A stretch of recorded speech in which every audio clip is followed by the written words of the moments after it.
Hello everyone. I am the storyteller and I am here to help you today. I know you use this video to fall asleep, so before that, like the video and subscribe to the channel. Also, where are you from and what time are you watching? Now get comfortable and relax. The Quiet Contagion. Phase 1, the unsettling mundane. My life, until recently, was an exercise in quantifiable reality. As a junior actuary for Aegis Assurance, my job is to take the chaos of human existence, accidents, illnesses, disasters, and distill it into the cool, clean language of probability. I build models. I predict futures based on data. I live and breathe in a world of bell curves and standard deviations, where every risk can be assessed and priced. Chaos is my raw material, but order is my product.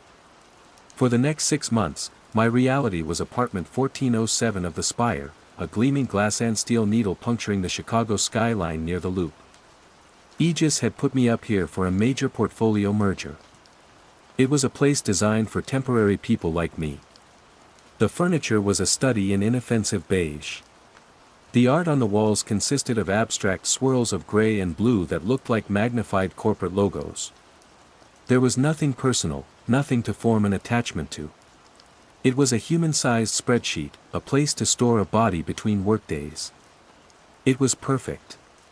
My routine was as minimalist as the decor. Wake at 6 a.m. Gym in the building's basement from 6:15 to 7 o'clock. Shower, dress, walk the 12 blocks to the Aegis Tower. Work until 6 p.m., sometimes later. Walk back. Microwave a meal that came in a sad cardboard sleeve. Read industry journals until my eyes blurred. Sleep. Repeat.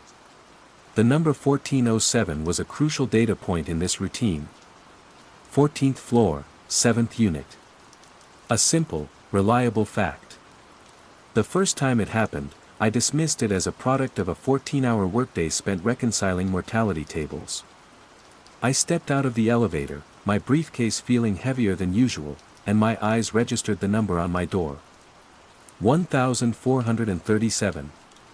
I blinked. My tired brain did a quick, reflexive calculation. Typo. No, that's not right. The numbers on the plaque are physical, not digital. I rubbed my eyes, the harsh fluorescent light of the hallway making my head ache. I looked again. 1407. The polished silver 0 gleamed under the light. I shook my head, a little laugh catching in my throat. I was seeing things. Stress. I needed to get more sleep, maybe eat a vegetable that didn't come pre-chopped and sealed in plastic. I unlocked the door, my key slid in smoothly, and the incident was forgotten before I had even kicked off my shoes. A week passed. The merger was proving to be a nightmare of incompatible data sets. I was mainlining caffeine and sleeping in 4-hour bursts. When I came home on a Thursday night, the door said 1437 again. This time, the image held. I stared at it, my actuary's mind rebelling against the faulty data. The 3 was identical in font and finish to the other numbers.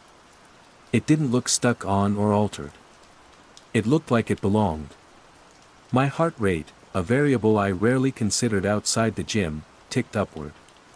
I pulled out my phone and took a picture. The number on the screen was crisp and clear, 1437. I felt a surge of something, validation, maybe, but also a deep, unnerving dread.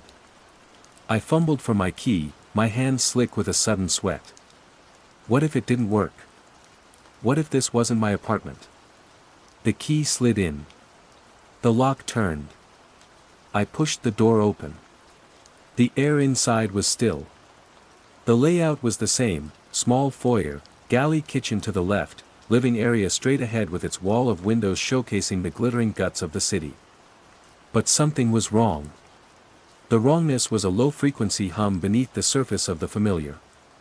It was in the details. The single coaster on the coffee table, a thick, cork circle, was on the left side of the table. I always, without fail, left it on the right. My obsessive-compulsive tendencies were a professional asset and a personal quirk. I knew with absolute certainty where that coaster should be. My eyes scanned the room, looking for other discrepancies. The remote control for the television was angled slightly more toward the kitchen. A book I was halfway through, Advanced Longevity Risk Analysis, wasn't on the end table where I'd left it. I felt a cold knot tighten in my stomach. Had someone been in here? The cleaning service only came on Tuesdays. I walked cautiously through the apartment. Bedroom, bathroom, all seemed normal. I checked the locks on the windows. Secure. I went back to the kitchen, my gaze drawn to the sterile white expanse of the refrigerator door. And then I saw it. Held by a cheap, circular magnet shaped like a smiley face, was a photograph. It was a glossy 4x6 print. In the photo, a version of me, unquestionably me, same thinning hair, same slightly crooked nose, was standing on a beach, arms slung around a woman with sun-bleached blonde hair. Two other people, a man and another woman, were laughing beside us. We were all tanned, happy, squinting into a brilliant sun. I was wearing a faded t-shirt for a band I'd never heard of. I looked relaxed, genuinely happy. A complete stranger. I had never been to that beach. I did not know those people. I did not own that t-shirt. And I certainly didn't own a smiley face magnet. I snatched the photo from the fridge. The paper was cool and smooth in my trembling hand. I turned it over. On the back, written in a loopy, feminine cursive, were two words, Summer 22. I spent a year of Summer 22 interning in Hartford, Connecticut. I did not go to a beach. I did not meet these people. My first thought was a prank. A very elaborate, very strange prank by a colleague. But who? And how? They would have needed a key. They would have needed to Photoshop my face into a picture with strangers. It made no sense. The complexity of the prank would far outweigh any conceivable punchline. My second thought was more terrifying. I'm having a breakdown. A psychotic break brought on by stress and isolation.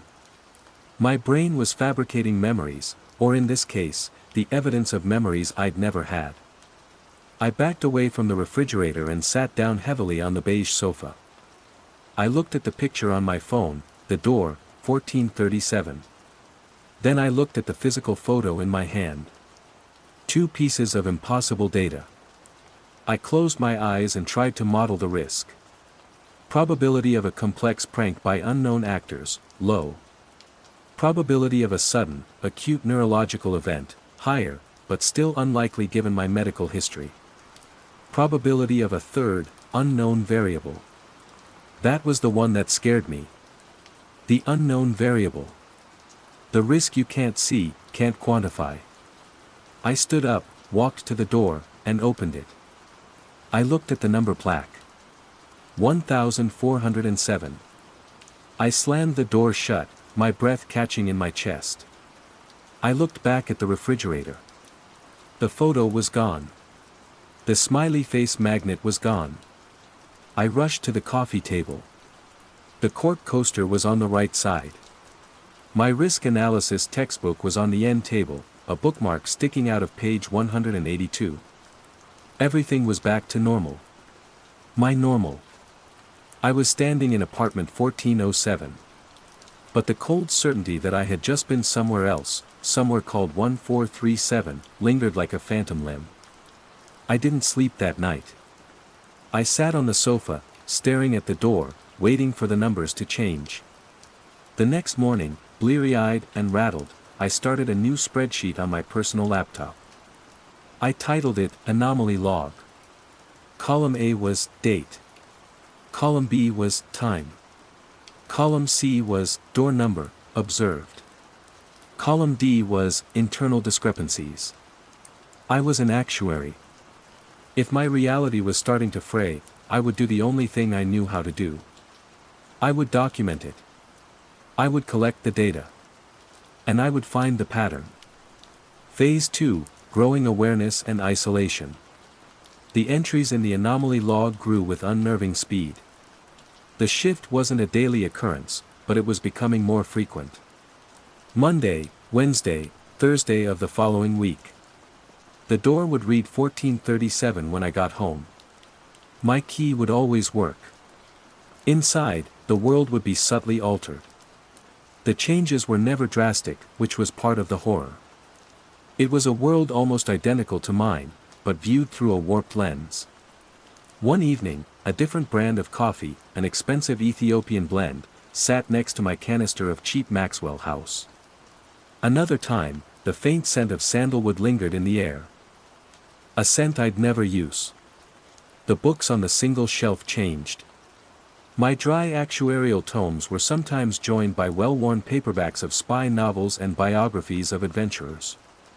This other place, 1437, felt, lived in. It had a personality that my sterile 1407 lacked. It was the home of a man who drank good coffee, read for pleasure, and had friends who took him to the beach. It was the home of a man who was not me. The photograph was the most volatile element. It was never the same picture twice. One time it was me at a crowded music festival, mud splattered on my jeans. Another, I was in a tuxedo, smiling next to the same blonde woman from the first photo, this time in an elegant evening gown. I started taking pictures of the pictures, creating a gallery of a life I'd never lived. The man in the photos looked like me, but he carried himself differently. His smile reached his eyes. He looked like his name might be Leo, or Max, or something more confident than Darren. My isolation, once a comfortable state of being, began to feel like a prison. The nature of my work, staring at screens in a cubicle, meant my human interactions were minimal and transactional. But now, I craved a reality check, a tether to the consensual world. I decided to speak to Mrs. Gable.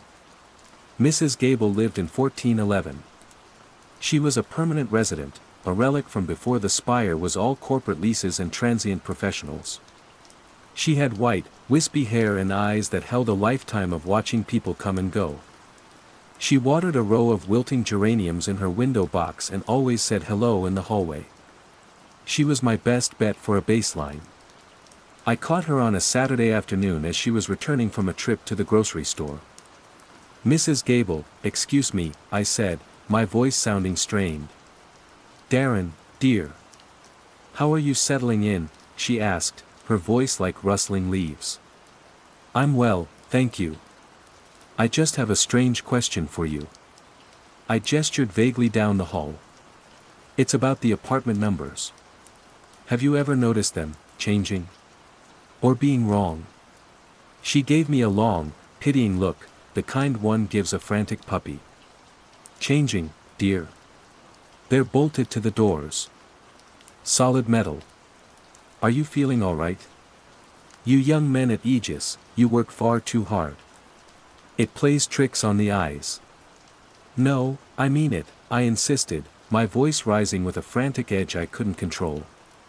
"My door, 1407, sometimes it says 1437. I've seen it." Her smile tightened. It was no longer kindly.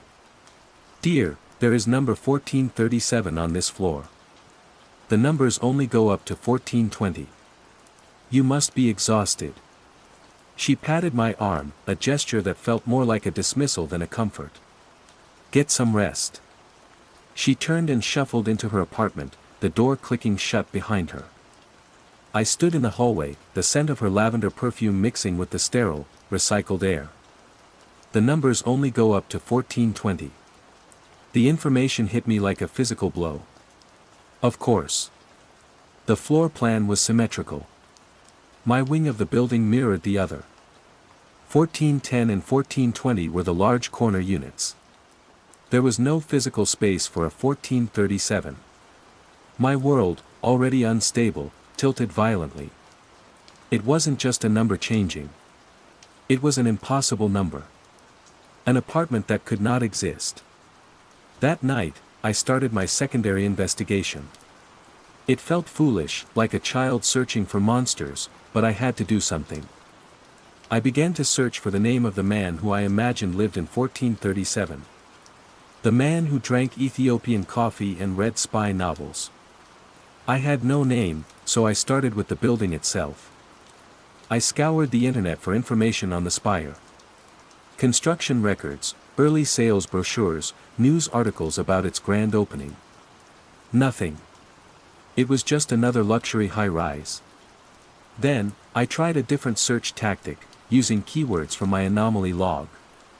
Apartment number changing. Impossible room. Shared hallucination Chicago. Most of it was junk. Creepypastas, tales of haunted houses. But then I found it. Buried deep in a forgotten forum from the early 2000s, a message board dedicated to glitches in the matrix and strange urban phenomena. The post was dated 12 years ago. User, Urban Explorer 22. Subject, the Spire glitch. Has anyone else noticed weirdness at the Spire? I was visiting a friend there, 28th floor. Got out of the elevator and his apartment, 2812, the plaque read 2852. I swear. He laughed it off, said I was drunk. But the weird thing is, when I left a few hours later, I saw a piece of mail on the little table by the elevator. It wasn't for anyone in 2812. It was addressed to a Leo Vance at 2852. I asked my friend about it, and he said there was number 2852 on his floor. Googled the name, couldn't find anything. Felt like my brain was short-circuiting. Leo Vance. The name hit me with the force of a memory. It felt right. Leo Vance. That was the name of the man in the photographs. The confident man with the easy smile. I scrolled through the replies. There were only two. One called the user a liar. The other just said, "It knows you see it now." The post chilled me to the bone. This wasn't just me. It wasn't a stroke. It was the building. Something was wrong with the building itself. And this, Leo Vance, was a part of it. A ghost in the machine. A conceptual virus. My research became more frantic. I searched for Leo Vance and the Spire. This time, I got a hit. A single, digitized newspaper clipping from the Chicago Tribune, 15 years old. The headline was small, buried in the metro section, "Man missing from Loop High Rise." The article was brief. Leo Vance, a 34-year-old financial analyst, had been reported missing by his employer after failing to show up for work for 3 days. He lived in the Spire. His apartment was found unlocked, his wallet and keys on the counter. There were no signs of foul play. He had simply vanished. His apartment number was not mentioned. Leo Vance was real. He lived here. And he disappeared. The pieces were beginning to connect, but the picture they formed was monstrous. Was 1437 his apartment? Or what was left of it? An echo? A ghost? Was it trying to return, to re-inhabit its old space? The isolation became unbearable. I started avoiding the hallway. I took the stairs to avoid the elevator. At work, my focus was shattered. I'd stare at a column of figures, and the numbers would seem to swim, threatening to rearrange themselves into impossible sums. My boss, Mr. Henderson, called me into his office. "Darren," he said, steepling his fingers. "Your output has declined. You seem distracted. Is everything all right with the relocation? The apartment?" "The apartment's fine," I lied, my voice tight. "Just a lot on my plate with the merger." He nodded, but his eyes were sharp, analytical. He was assessing me, a variable in his own equation. "All right. But if you need to talk, my door is open. We have resources." I knew what he meant. Mental health resources. I felt a surge of panic. If I told him the truth, I'd be on a plane back to headquarters with a psychiatric referral before the end of the day. My career, the one thing I had, would be over. "I'm fine," I repeated, more forcefully this time. I'll get back on track. I walked out of his office feeling more alone than ever. I was trapped.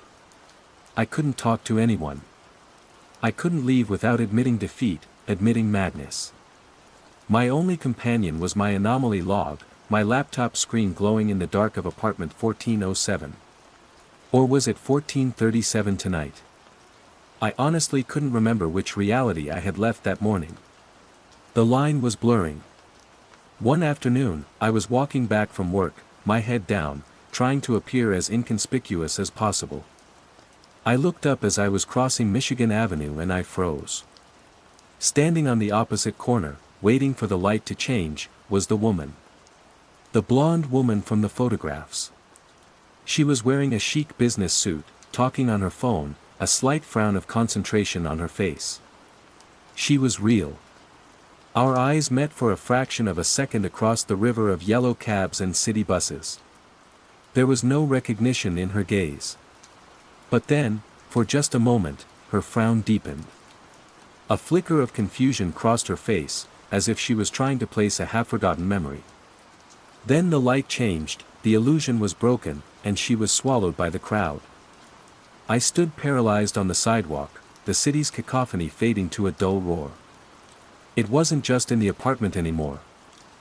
The glitch, the echo of Leo Vance's life, was bleeding out into my world. Or perhaps, my world was bleeding into his. Phase 3, the nature of the threat and escalation. The sighting of the woman, Leo's woman, shattered my last defense. The phenomenon was no longer contained within the walls of my apartment. It had roots in the real world. My anomaly log was no longer sufficient, I was past the point of passive observation. I had to understand the mechanism of the threat. My theory solidified, the spire was not haunted in the traditional sense. It was more like a faulty hard drive, with a corrupted file, the life of Leo Vance, that was trying to overwrite existing data. Me. The building itself was a giant antenna, or a tuning fork, resonating at a frequency that could blur the lines between what was and what could have been. Leo hadn't just vanished, his reality had become untethered, and now it was trying to anchor itself to mine. This new, terrifying hypothesis drove me to take a greater risk. I needed to access the building's archives, its architectural soul. One night, armed with a powerful flashlight and a downloaded schematic of the building's service levels, I took the service elevator down to the sub-basement. The air was cool and smelled of damp concrete and ozone. Here, behind a locked door marked, Building Management, Archives, was my goal. The lock was a simple one. A few minutes with a credit card and some desperate jiggling, a skill I was horrified to discover I possessed, and I was in. The room was a crypt of forgotten paperwork. Filing cabinets stood in dusty rows, filled with invoices, maintenance logs, and tenant files dating back to the building's construction. I started with the tenant records for the 14th floor. My hands shook as I pulled out the heavy file. I flipped through the old lease agreements. 1401, 1402. 1407, my name was there, on a crisp corporate lease. I kept going. 1415, 1416. The last file was for 1420. Mrs. Gable was right. There was no official record of a 1437. Then I checked the files from 15 years ago. I found it. Leo Vance. But he wasn't listed in an impossible apartment. His lease was for 1407. My apartment. I sank to the floor, the file resting on my lap. This was not a ghost haunting a neighboring space. This was a ghost haunting its own space, my space. The 1437 was not a location, it was a symptom of the corruption, a numerical distortion that signaled the intrusion of his reality into mine. I was living in a dead man's apartment, and his life was seeping out of the walls. My investigation had given me an answer, but it was an answer that offered no comfort, only a more refined strain of terror. It was then that I thought of the forum post again. It knows you see it now. Was my awareness accelerating the process? By documenting it, fighting it? Was I engaging with it, giving it the energy it needed to manifest more fully? My paranoia sharpened. The doorman's smile seemed predatory. The low hum of the building's HVAC system sounded like a whisper.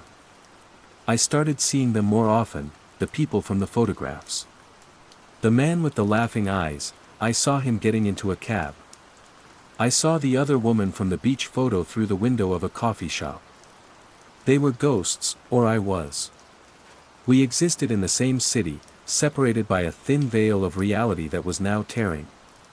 It was during this period that I met Maya. I had returned to the online forum, posting a cryptic message about numerical anomalies in a Chicago high-rise, and LV. To my astonishment, I got a private message a day later. I think we need to talk. I saw your post. I know what you're talking about. My brother lived in the Spire. He disappeared 8 years ago. His name was Ben. Her message was a lifeline. We met in a noisy, anonymous diner miles from the Loop. Maya was sharp, intense, with dark eyes that held a frantic, familiar energy. She told me about her brother, an artist who had lived on the 32nd floor. He started acting strangely, talking about how the view from his window would sometimes change, showing a slightly different skyline. He complained that objects in his apartment would move, that he'd find sketches he didn't remember drawing. Then, one day, he was gone. Police said he walked away. Maya never believed it. They thought he was crazy, she said, stirring her coffee with a clatter. Maybe he was. But you're seeing it too. This place, it eats people, Darren. It erases them. For the first time in months, I wasn't alone. I told her everything, the numbers, the furniture, the photos, Leo Vance. She listened, nodding, her expression a mixture of fear and vindication. We were two survivors on a tiny island in an ocean of madness. We spent the next week talking constantly, comparing notes, formulating theories. The building was a predator. It found people who were isolated, transient, like me, on a temporary assignment, or her brother, a freelance artist, and it consumed their realities, replacing them with something else. Echoes. Our alliance felt like a weapon. We were fighting back. Maya had a friend who was an expert in esoteric architecture and ley lines. It sounded insane, but at this point, no theory was off the table. We were supposed to meet him the following Saturday. On Friday night, I was on the phone with Maya, finalizing our plans. I was in my apartment, 1407, tonight, blessedly normal. I'll pick you up at 10, she was saying. We can grab coffee first. My treat. You sound like you need it. Thanks, Maya. I stopped. Over the phone line, behind her voice, I could hear music playing. A faint, familiar melody. It was a mellow indie rock song. What's that music in the background? I asked, a cold dread washing over me. Oh, just a playlist I have on. Why? I recognized the song. It had been playing in the background of one of the 1437 photographs, the one of me at the music festival. I had seen the band's name on the kick drum in the picture. I had looked them up. What's the name of the band? I asked, my voice barely a whisper. The Wandering Echoes, I think. A friend recommended them. They're pretty good, very atmospheric. My blood ran cold. I looked at the gallery of impossible photos on my laptop. I zoomed in on the festival picture. The name on the kick drum was The Wandering Echoes. Maya, I said slowly, what was your friend's name? The one who recommended them. There was a pause on the line. When she spoke again, her voice was different. Lighter. A little confused. What a strange question. It was Leo, of course. He has the best taste in music. The phone slipped from my hand and clattered to the floor. Leo. She had said Leo. Not her brother, Ben. My ally wasn't an ally. She was another vector. The contagion had found her, too, or had been in her all along, a sleeper agent activated by our connection. Her brother's story, our shared research, was it all a lure? A way for the spreading stain of Leo Vance's reality to find a new purchase? The horror of it was absolute. It wasn't just the building. It was a network. A web. And I had just willingly walked to the center of it. The phone on the floor kept emitting her cheerful, oblivious voice. Darren? You there? Did we get cut off? I didn't pick it up. I backed away, my eyes fixed on the door of my apartment.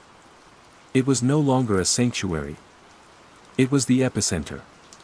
The stakes had escalated beyond my own sanity.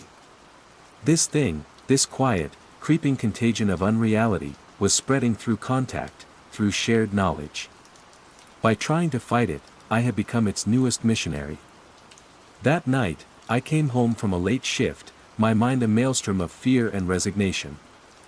The encounter with the corrupted version of Maya had broken something inside me. The fight was gone.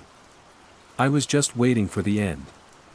When I stepped out of the elevator, the plaque on the door read 1437. I didn't even flinch. I was too tired. I put my key in the lock. It turned. I pushed the door open. The change was no longer subtle. The sterile beige sofa had been replaced by a worn, comfortable-looking leather couch. The walls were a warm, deep blue instead of corporate off-white. The abstract art was gone, replaced by framed concert posters and a large, stunning black-and-white photograph of the Chicago River at dawn. The air smelled of sandalwood and old books. It was a home. It was Leo Vance's home. My home. The distinction was becoming meaningless. Phase 4, Confrontation and Aftermath. I walked into the room and stood in the center of the floor, my briefcase slipping from my numb fingers to land on a plush rug I'd never seen before. This wasn't a glitch anymore. This was a conquest. The reality of 1437 had finally and completely overridden 1407. The anomaly log on my laptop seemed like a relic from another man's life, a frantic diary of a forgotten war. My reflection stared back at me from the dark screen of the television. I looked the same tired eyes, same thinning hair. But the man in the reflection seemed to stand a little straighter. His shoulders weren't as slumped. I looked at my hands. They felt like my hands. But were they? If a memory is erased, did the experience ever happen? If my preference for minimalist decor and bad coffee was being replaced, was I still me? The true confrontation wasn't with a monster or an external force. It was here, in the silence of this warm, inviting room, with myself. I had two choices. I could fight, scream, break things, try to claw my way back to the beige reality of Darren, the actuary. Or I could surrender. I was so tired of fighting. I was so tired of being alone. I walked over to the bookshelf. It was filled with the spy novels and adventure biographies I had only glimpsed before. I ran my fingers over their spines. Next to them was a row of photo albums. I pulled one out. The cover was dark green leather. I opened it. There I was. There Leo was. Us. On the beach. At the festival. At a wedding, smiling, with the blonde woman, his wife.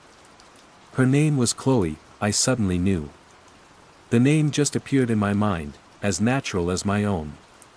Chloe. We met in college. I was losing. No, I was being lost.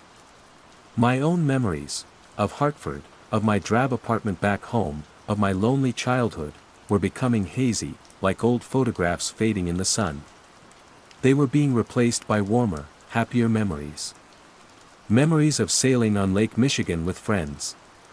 Of a disastrous but hilarious camping trip in Wisconsin. Of proposing to Chloe under the fireworks at Navy Pier. These memories felt good. They felt real. More real than the cold, hard data of my actual life. My phone buzzed in my pocket.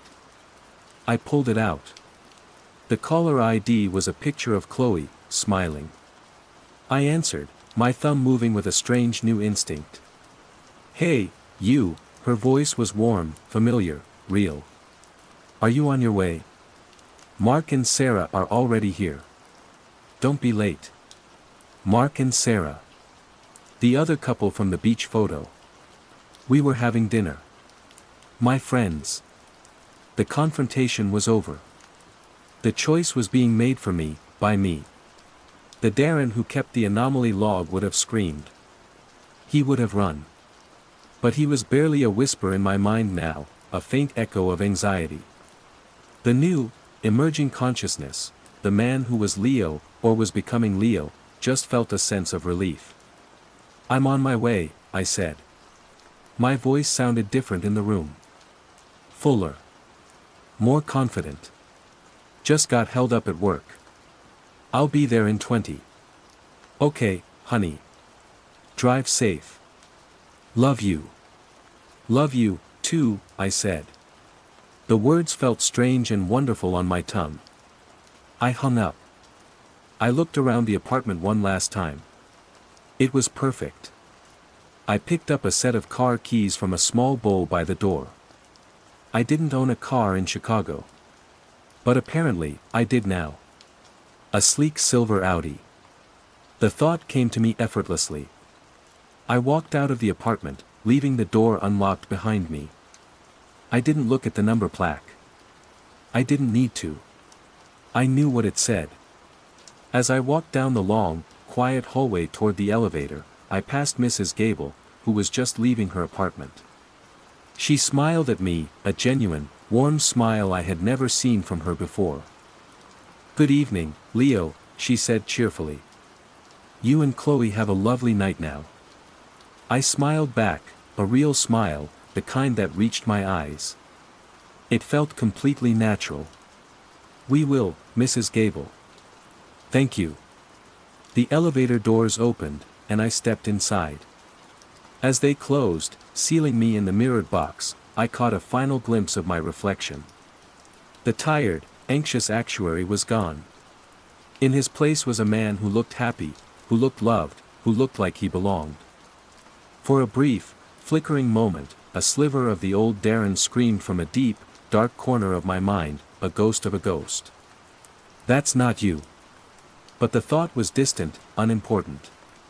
It was just a stray calculation in a world that was no longer about numbers. It was about the warm weight of a life well lived. It was strange, for a moment there, I felt like I was forgetting something important. But it was gone now. The future was no longer a risk to be quantified, but a promise to be kept. I had friends waiting. I was going to be late. Idle hands. Phase 1, the unsettling mundane. The ghost of a Rachmaninoff prelude lived in my right hand. Not the music itself, but the memory of movement, a phantom grace that now ended in a landscape of surgical scars and a deep, resonant ache that rain could amplify into a scream. Before the fall, my hands were my life, my voice. Now, they were strangers I was forced to live with. The left was still mine, competent and whole, but the right was a traitor, its fine motor control a mangled ruin.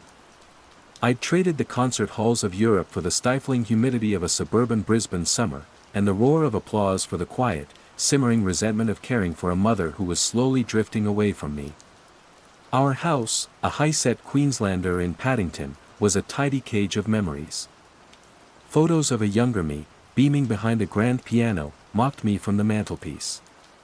My mother, Eleanor, moved through the rooms like a polite ghost, her own memories fraying at the edges. It was easy, at first, to file her new habits under the grim catalogue of aging. The tea towel was the first thing. It was a simple blue and white checked linen, soft from 1,000 washes. I found her one afternoon standing by the kitchen sink, the western sun slanting through the window and illuminating the dust motes dancing in the air. She was folding it.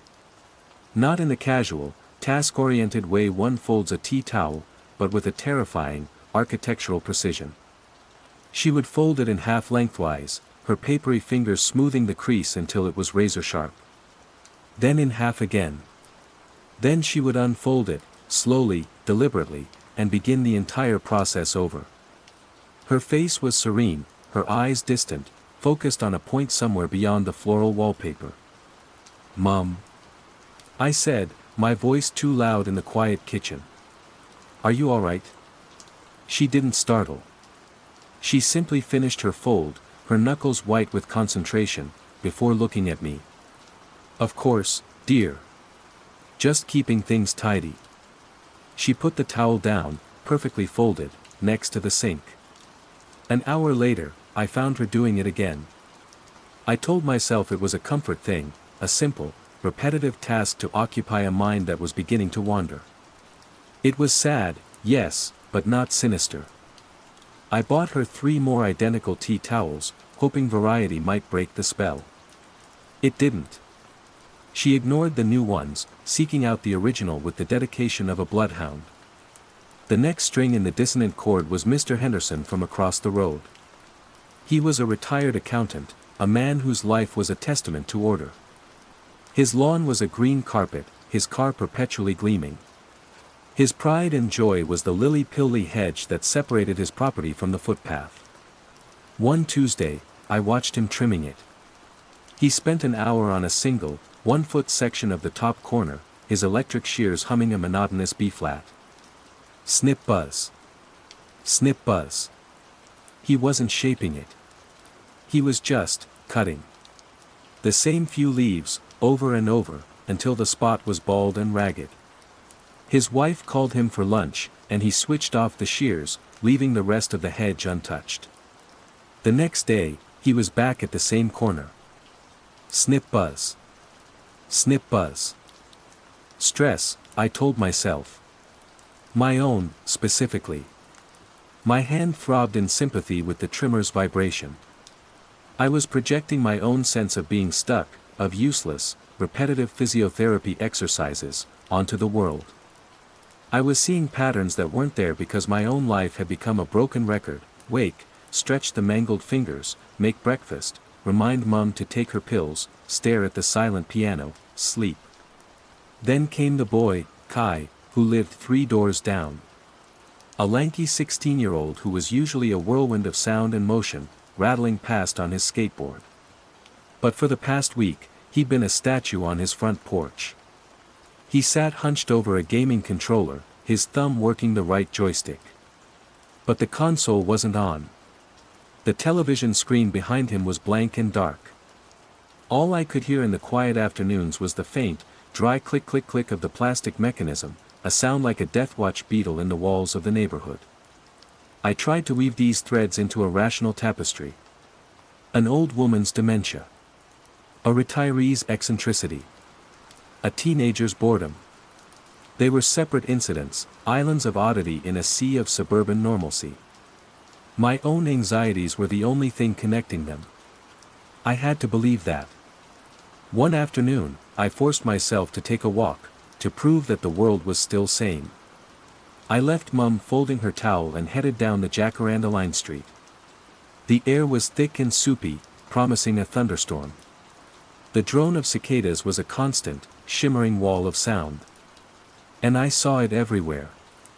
A woman in a floral apron, polishing the brass number 42 foot on her letterbox. She wasn't cleaning it, her cloth moved in a tight, hypnotic circle on the number 2, back and forth, long after any tarnish could have remained.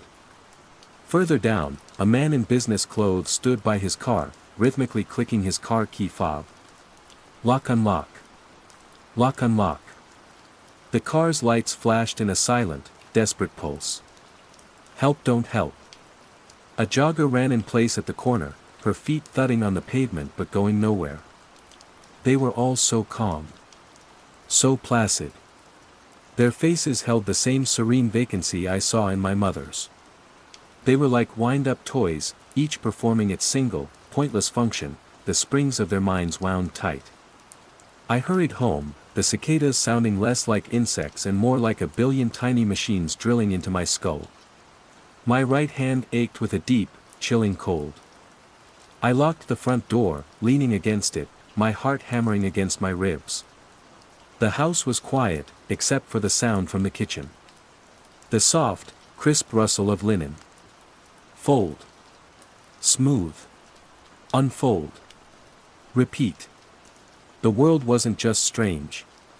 It was practicing something. Underscore underscore underscore underscore underscore underscore underscore underscore underscore underscore underscore underscore underscore underscore underscore underscore. Phase 2, Growing Awareness and Isolation. The breaking point, the moment my carefully constructed wall of denial crumbled into dust, came not on my quiet street, but in the sterile, air-conditioned chill of a medical clinic. My appointment with Dr. Chen was my fortnightly ritual of hope and humiliation. He was a hand specialist, a man with framed degrees and a reputation for miracle work. "So, Helena," he said, his voice smooth and professional as he beckoned me towards the examination chair. "How has the nerve pain been?" "It's persistent," I said, laying my damaged hand, palm up, on the small table between us. It looked like a pale, wounded creature under the fluorescent lights. Dr. Chen nodded, his eyes showing the correct amount of clinical sympathy. He reached for a box of latex gloves. He pulled one out, and his routine faltered. He held the glove between his thumb and forefinger, and a strange stillness came over him. His brow furrowed slightly, not in thought, but in intense sensory focus. He began to rub the latex, a slow, circular motion. The squeak of the material was a tiny, intimate sound in the quiet room. "Doctor?" I asked after a full minute of this. He blinked, as if surfacing from a great depth. "Ah, yes. The texture. It's remarkable. The polymer matrix, it has a specific yielding quality. A haptic feedback loop that's almost musical." He wasn't talking to me. He was talking to the glove. He finally pulled it on. But his attention remained on his own hand. He flexed his fingers, his gaze distant. "The exercises. You've been doing them?" he asked, his voice distracted. "Yes. Every day. But the dexterity isn't improving. I was hoping we could discuss." "Good, good," he murmured, turning his gloved hand over and back, mesmerized. "Consistency is key. Maintain the routine. The pattern is everything." He rubbed his thumb and forefinger together again, lost. The rest of the appointment was a blur of rote pleasantries and useless, recited advice. He barely looked at my hand. His was far more interesting. I walked out of the clinic into the sledgehammer heat of a Brisbane afternoon, my own hand forgotten, my mind reeling. This wasn't eccentricity. This was a doctor, a man of science and precision, lost in a sensory loop. The pattern is everything. His words echoed in my head. My isolation began in earnest then. It was a quiet, creeping thing, like the mold that grew in the corners of the bathroom during the wet season. I tried, once, to talk about it. My neighbor, Carol, was watering her prize-winning roses. I saw her pause, staring at a single drop of water trembling on a petal, her face a mask of awe. "Carol," I'd said gently. "Odd weather we're having." She turned to me, her smile placid and disconnected. "It's perfect for the roses." "I saw Dr. Chen today," I pushed, my voice trembling slightly. "He was distracted." "He's a very busy man, I'm sure," she said, her eyes drifting back to the water droplet. "So much to take care of." And that was it. The conversation was over. There was no opening, no shared concern. It was like trying to discuss the color of the sky with someone who has their eyes closed. They don't argue, they simply don't see what you see. Their reality is smooth, seamless, and utterly devoid of the jagged edges that were tearing my own apart. I retreated into my house, my sanctuary, and my prison. I started a journal, a cheap notebook I labeled the Loop Log. In it, I documented the metastasis of the quiet contagion. Eleanor H. folds blue tea towel. Approximate, cycle time, 90 seconds. Duration, up to 3 hours. Mr. Henderson, trims NW corner of lily-pilly hedge. Sound, B-flat hum, rhythmic snips. Times, 9 to 11 a.m., 2 to 4 p.m. Kai T, taps game controller, R joystick, upward motion. Sound, dry click, 3 clicks/section. Duration, varies, seems constant. Woman at number 42, polishes brass 2. Motion, clockwise circle. Time, late afternoons. The list grew. It became a litany of the absurd, a prayer book for a new and terrifyingly mundane religion. I filled pages with my observations, my fear a tangible presence in the cramped scrawl of my left hand. I scoured the internet, typing frantic, paranoid search terms, mass obsessive behavior, suburban fugue state, epidemic of repetitive motion. I found articles on OCD, on anxiety disorders, on the early signs of dementia. Nothing. Nothing at this scale. Nothing that described the serene, placid emptiness in the eyes of the afflicted. A secondary mystery, another layer of wrongness, arrived with the monthly community newsletter, the Paddington Post. It was usually a flimsy, cheerful thing, full of ads for local plumbers and stories about the school fete. But the latest issue was different. The language was stilted, repetitive. An article about a new park bench used the phrase, a welcome addition to the community space, 4 times in a single paragraph. A profile on a local baker mentioned her commitment to a consistent product, over and over. But it was a small, 2-sentence filler piece on the back page that made the blood freeze in my veins.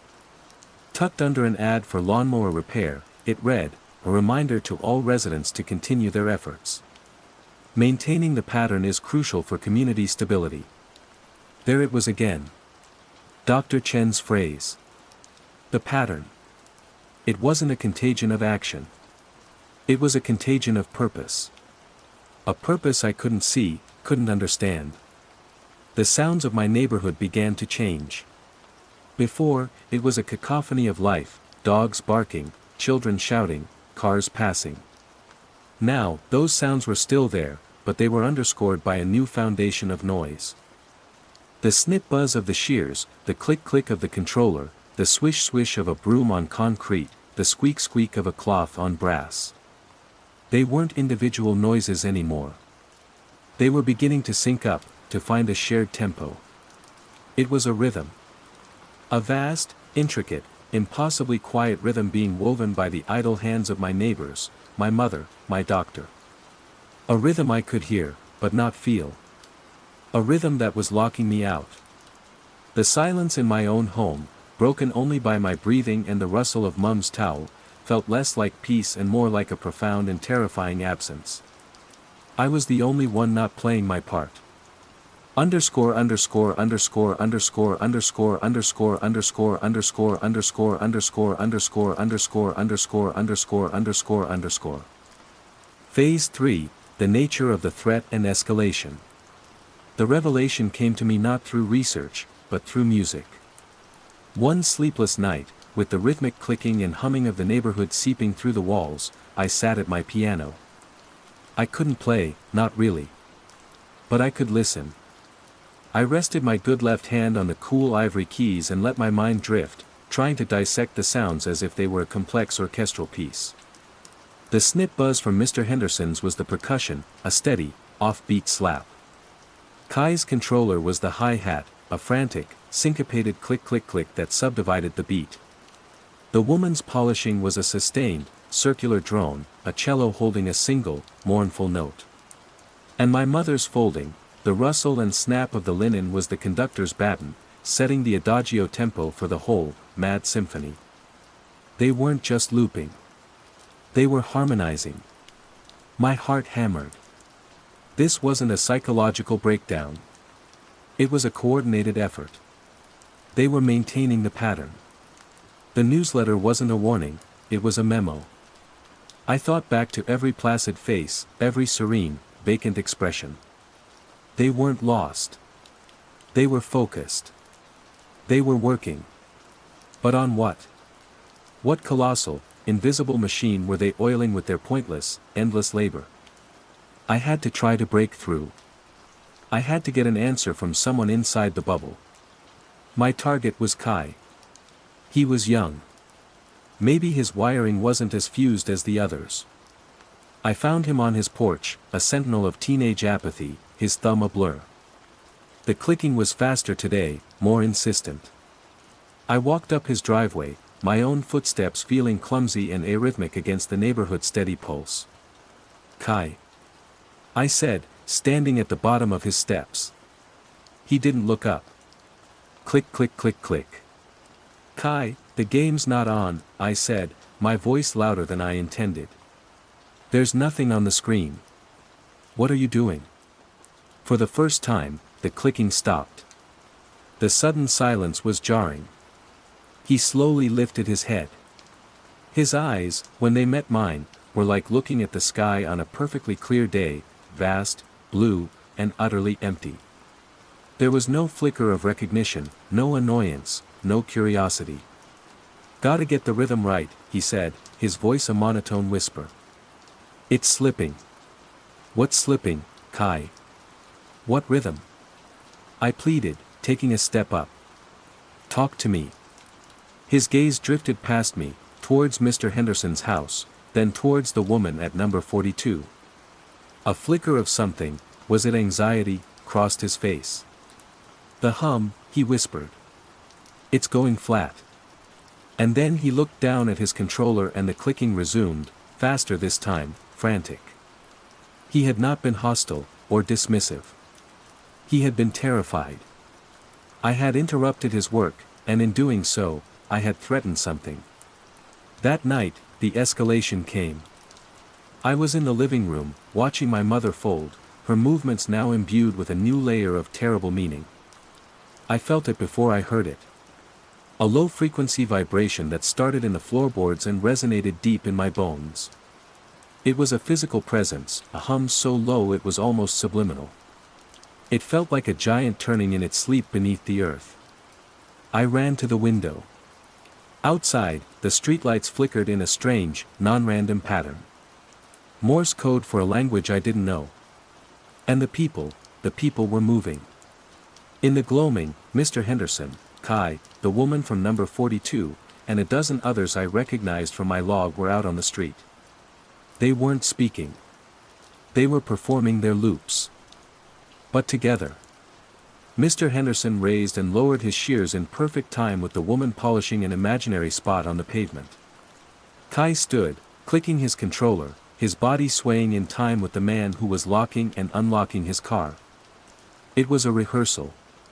A slow-motion, silent ballet of utter madness, performed under the pulsing streetlights. They were a single organism, their individual loops now woven into a complex, unified action. They were trying to amplify the pattern, to fix the rhythm that Kai said was slipping. The hum grew louder, and the ache in my right hand exploded into a symphony of pain. But it was a new kind of pain. It wasn't the dull throb of damaged nerves. It was a resonant pain, a sympathetic vibration. It felt as though the hum from outside was pulling at the deadened strings within my hand, trying to make them play. It was calling to me. I stumbled back from the window, my breath catching in my throat. The contagion wasn't just spreading, it was evolving. It was becoming more organized. And it was starting to notice the one silent instrument in its orchestra. It was noticing the silence in my house. My mother paused in her folding, her head cocked as if listening.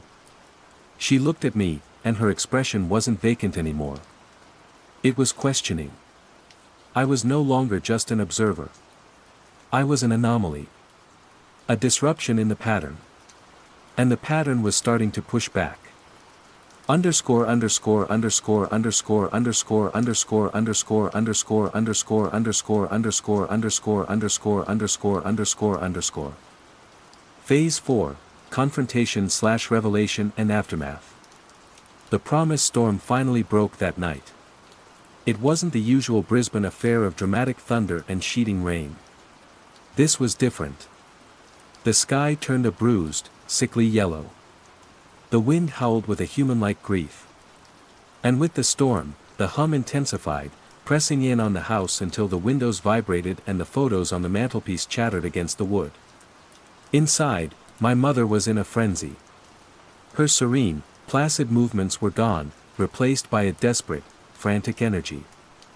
The blue and white tea towel was a blur in her hands, fold, smooth, unfold, fold, smooth, unfold, her knuckles stark white, her breath coming in shallow gasps.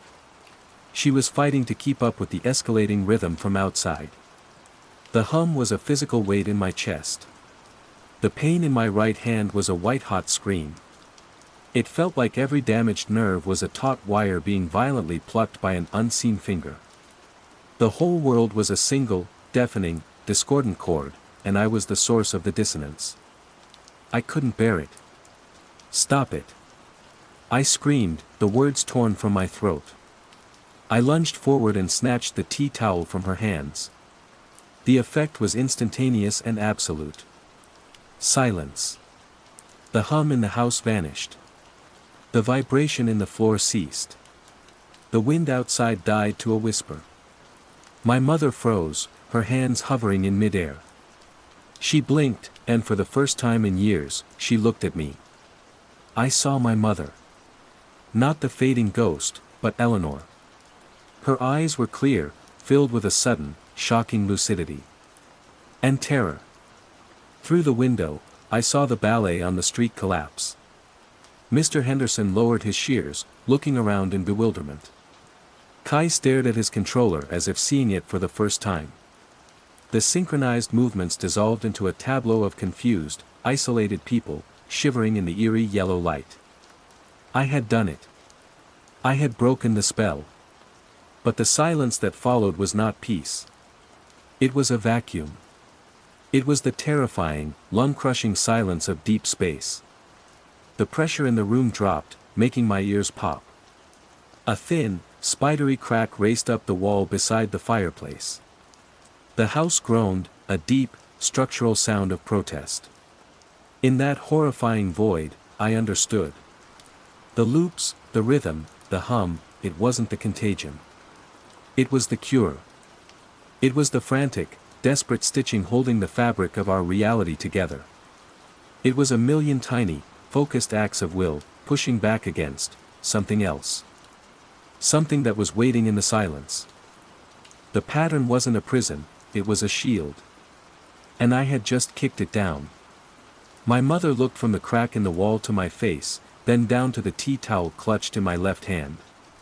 Her expression was one of raw, primal pleading. Not for herself. For the pattern. For the work to resume before the silence broke everything. The hum began to creep back in, not as a steady thrum, but as a searching, needy tendril of sound from the world outside. It felt desperate. My right hand, which had gone blessedly numb in the silence, began to throb with the void, a cold, dead weight. I looked at it, the landscape of scars. Then I looked at my healthy left hand, holding the simple blue and white towel. I had a choice.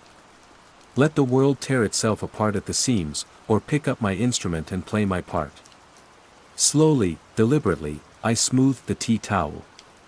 The linen felt cool and real against my skin. I made the first fold. Crisp. Precise. Perfect. I held it out to my mother.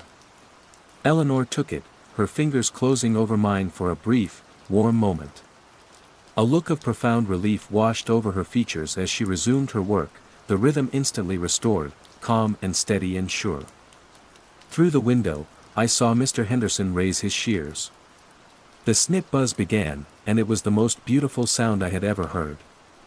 Kai's click click click joined in, a steadying counterpoint. The whole orchestra of the street picked up their instruments, and the hum swelled, no longer a threat, but a comforting, foundational drone. The pressure in the room stabilized. The crack in the wall seemed to fade. The world was safe. I walked to the piano. My right hand was useless for Rachmaninoff, for the complex beauty of a world that no longer existed. It was a relic of a forgotten age. But my left hand was strong. I sat on the bench, the familiar wood cool beneath me. I looked at my mother, folding. I listened to the sounds of the neighborhood, the great, quiet music that held the universe in place. Then, I lifted my left hand and placed a single finger on a single key. C sharp. I pressed it. A clear, solitary note in the humming air. I pressed it again. And again. In perfect time with the snipping shears, the clicking controller, and the folding towel. My own small part in the vast, silent symphony. The ache in my right hand subsided, replaced by a feeling of deep, resonant peace. I had found my place in the new music. My idle hands were finally, terribly, busy. Recessed. Phase 1, the unsettling mundane. The keys were the first sound of my day and the last. A heavy, jangling cluster of brass and steel that felt like a solid piece of the world, a constant in the palm of my hand. They unlocked the side entrance to Maple Creek Primary School at 5:30 a.m., when the suburban streets outside Mississauga were still dreaming under a bruised purple sky. They locked it again long after the last teacher's car had crunched over the salted asphalt, leaving me alone with the building's quiet hums and groans. For 32 years, I'd been the school's janitor. Caroline Vecchio, a ghost in a blue smock, custodian of scuff marks and secrets whispered into lockers. My life had been pared down to routines. The rhythmic squeak of the mop in the West Wing corridor, the specific chemical tang of the graffiti remover, the satisfying thump of a full garbage bag hitting the bottom of the dumpster. It was a quiet existence, a deliberate one. After my husband, Sal, passed, and the kids, Mark and Sarah, grew up and away into their own busy Toronto lives, the quiet was a comfort. It was predictable. I was an observer, a maintainer of surfaces. I saw the aftermath of life, the spilled juice, the muddy footprints, the forgotten mittens, but rarely the life itself. I preferred it that way. The first tremor in my predictable world was so small I almost didn't register it. It was a Tuesday in late January, the kind of day where the sky is a flat, oppressive white and the cold seeps right through the brickwork. I was cleaning the staff lounge windows, listening to the muffled sounds from the grade 2 classroom across the hall. Ms. LeBlanc, a new teacher, young and full of a brittle, nervous energy, was trying to corral her students for the morning break. "Okay, artists. Pencils down," her voice chirped. "Time to line up for recess."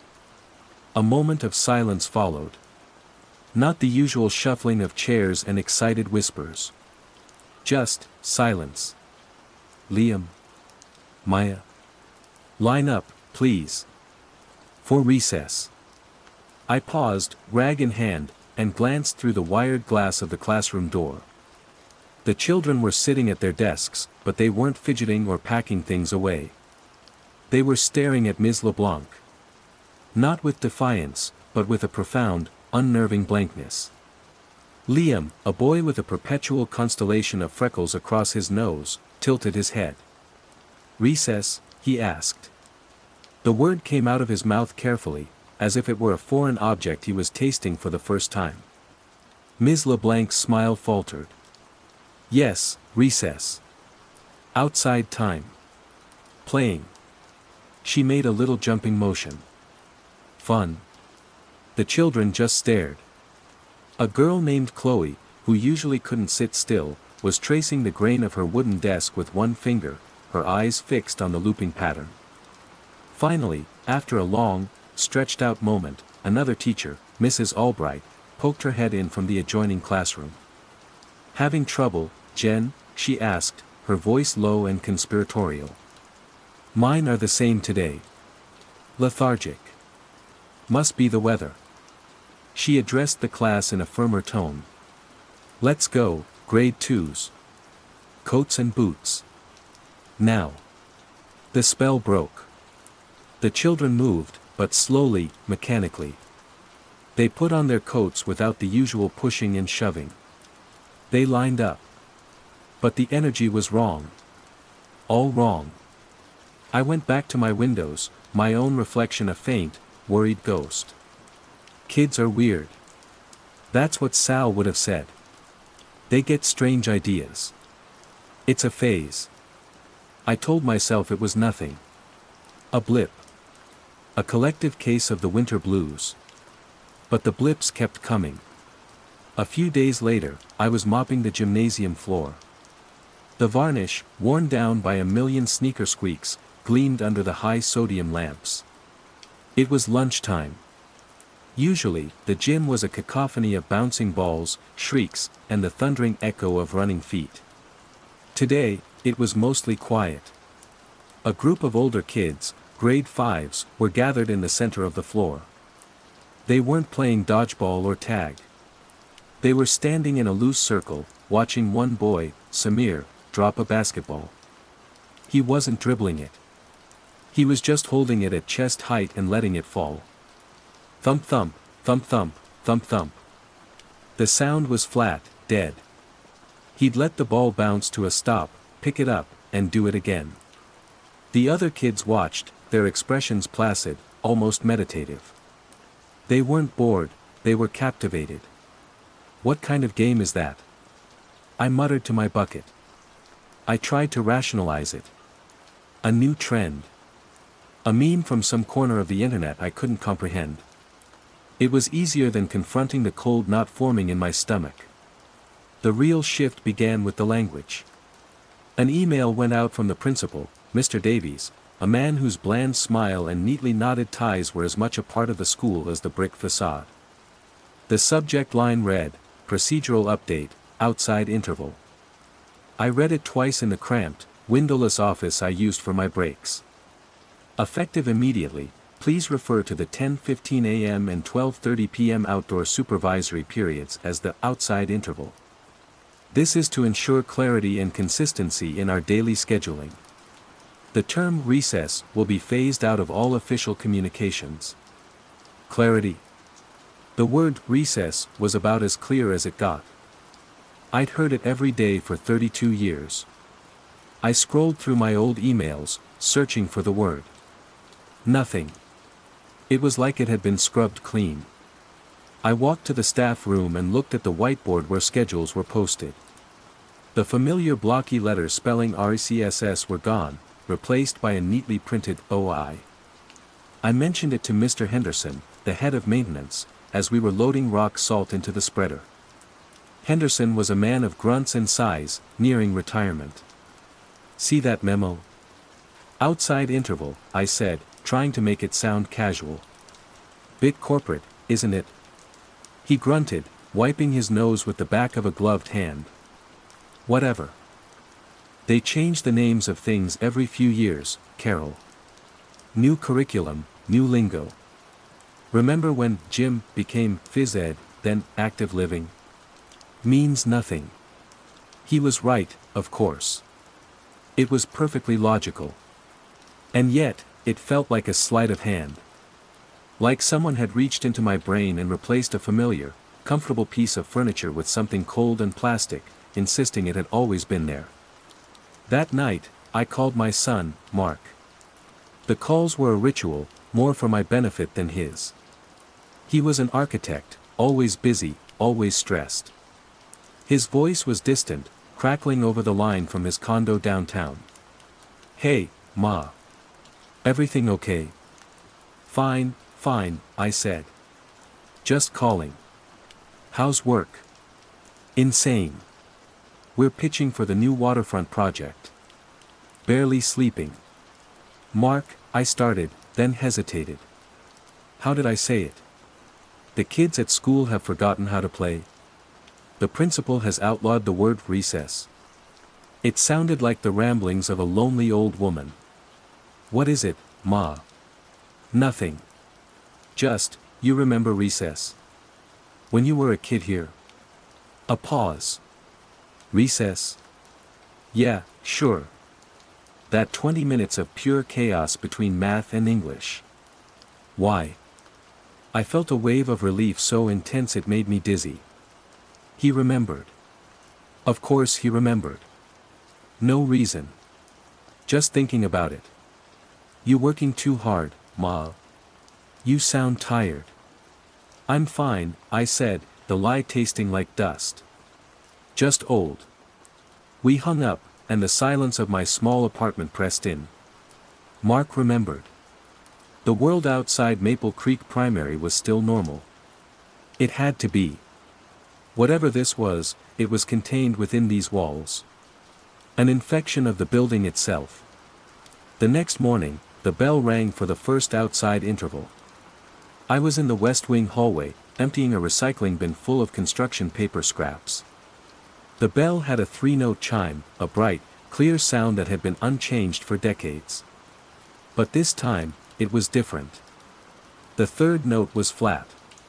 Just a fraction of a tone off, but enough to make the hairs on my arms stand up.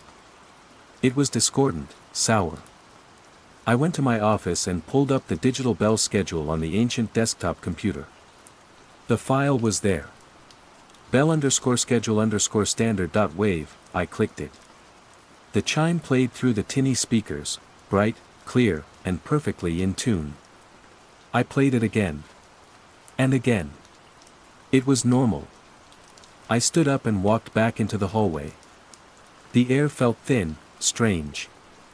I looked down the long, linoleum-tiled corridor, past the rows of blue lockers and colorful posters urging kids to reach for the stars.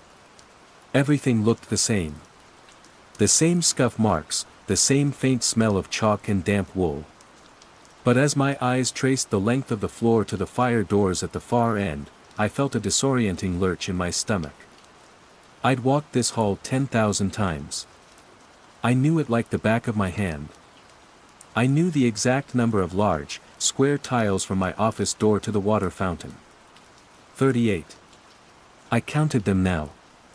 1, 2, 3, 37, 38, 39. There was an extra step. I blinked, shaking my head. I must have miscounted.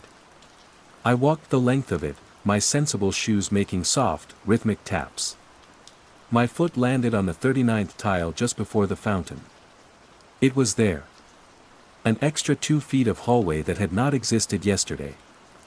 I leaned against the cool metal of the water fountain, my heart hammering against my ribs. Stress. I was stressed. Mark was right, I was working too hard. My eyes were playing tricks on me. That was the only possible explanation. I backed away slowly, back to my office, not taking my eyes off the floor.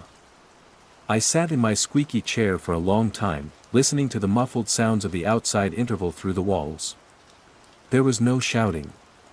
No laughter. Just the wind, and a low, rhythmic sound I couldn't quite identify. A soft, wet shuffling. And a whisper, carried on the breeze, too faint to be words, but too structured to be random. The keys in my pockets suddenly felt cold, alien.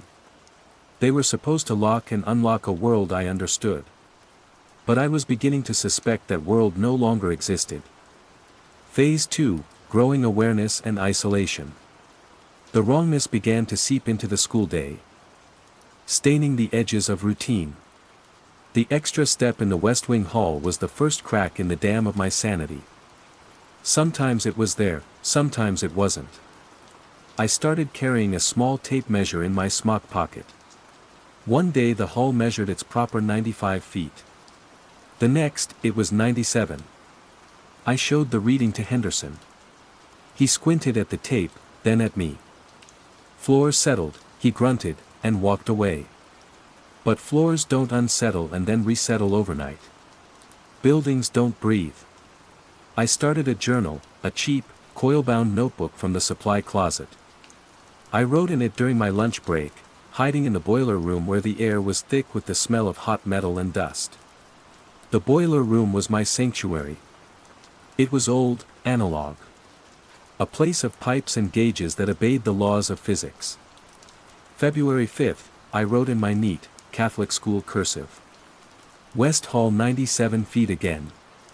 The bell was flat at 10:15. Pitched correctly at 12:30. At outside interval, the children didn't go on the play structure. They gathered in 3 separate clusters on the soccer field. Stood in the snow. From the second floor window, the clusters looked geometric. almost perfect triangles. The children were the most unnerving part.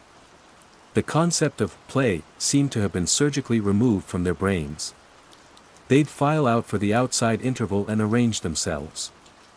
No teacher told them where to go. They just did it.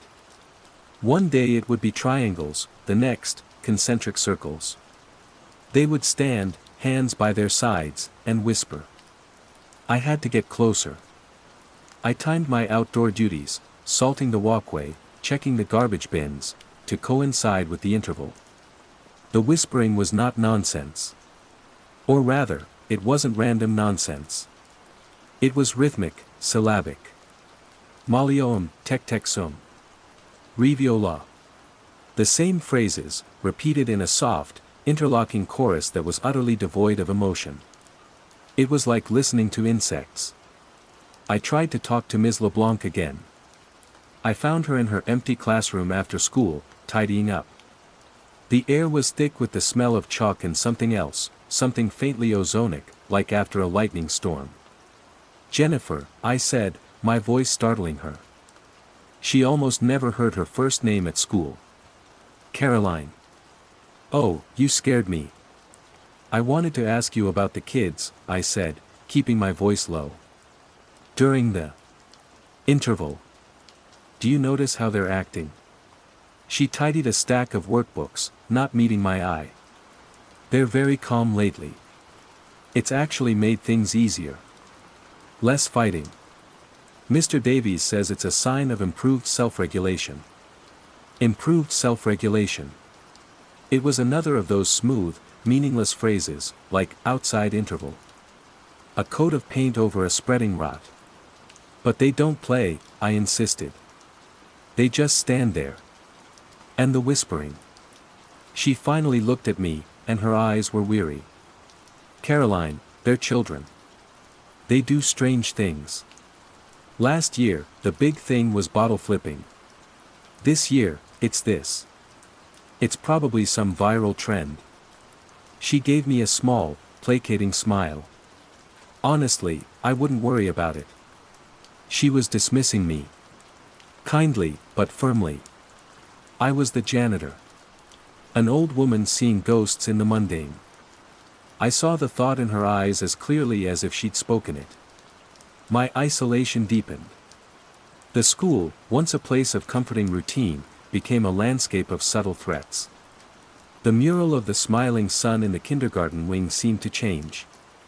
One day its rays were straight, the next they were curved.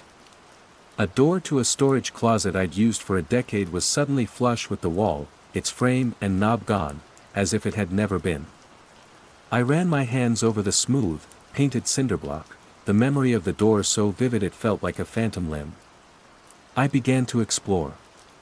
My master keys gave me access to everything.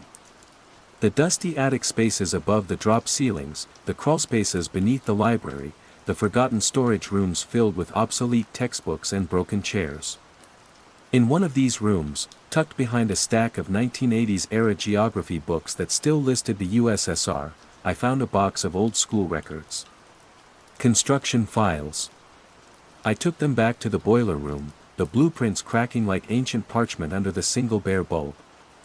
The school was built in 1978. Standard design, nothing strange. But tucked into a manila folder was a separate, smaller set of plans labeled Acoustical Abatement and Resonance Project. It was full of bizarre diagrams, charts of frequencies, and notes about the specific density of the cinder blocks and the precise curvature of the gymnasium ceiling. One notation, scrawled in the margin in faded blue ink, caught my eye. A self-calibrating environment. The bell acts as the primary tuning fork. A tuning fork. The flat note. The sour chime. It wasn't a malfunction. It was a recalibration. My research became an obsession. I spent my evenings in my apartment, not watching TV but scouring the internet for fringe theories, architectural anomalies, sonic phenomena. I fell down rabbit holes of geomantic architecture and psychoacoustics. Most of it was nonsense, but woven within it were ideas that resonated with a terrifying harmony to what I was experiencing. The idea that buildings could hold and shape thought. That specific frequencies could alter perception. The secondary mystery, the subplot to my creeping dread, was my son, Mark. My calls to him became a desperate anchor to an outside world I was no longer sure I was part of. "Mark, I need you to listen to me," I said one evening, my voice tight. I was standing in my kitchen, staring at a pot of water on the stove that refused to boil. "Ma, I'm in the middle of something. Can this wait?" "No. It can't." I told him everything. The shifting hallways, the whispering children, the blueprints, the bell. I laid it all out, the words tumbling over each other in a desperate, frantic rush. There was a long silence on the other end of the line. When he finally spoke, his voice was soft, gentle, and it broke my heart. "Ma, have you thought about taking some time off? Maybe go see Dr. Evans? Just for a checkup. You've been under a lot of stress since Dad." He didn't need to finish. I was the grieving widow, the lonely mother, losing her grip on reality. It was the most logical explanation in the world. And for a terrifying moment, I believed him.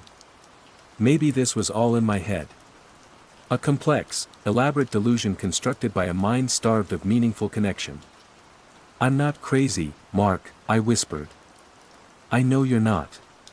But sometimes, our brains get tired. They play tricks on us. A change of scenery might do you good."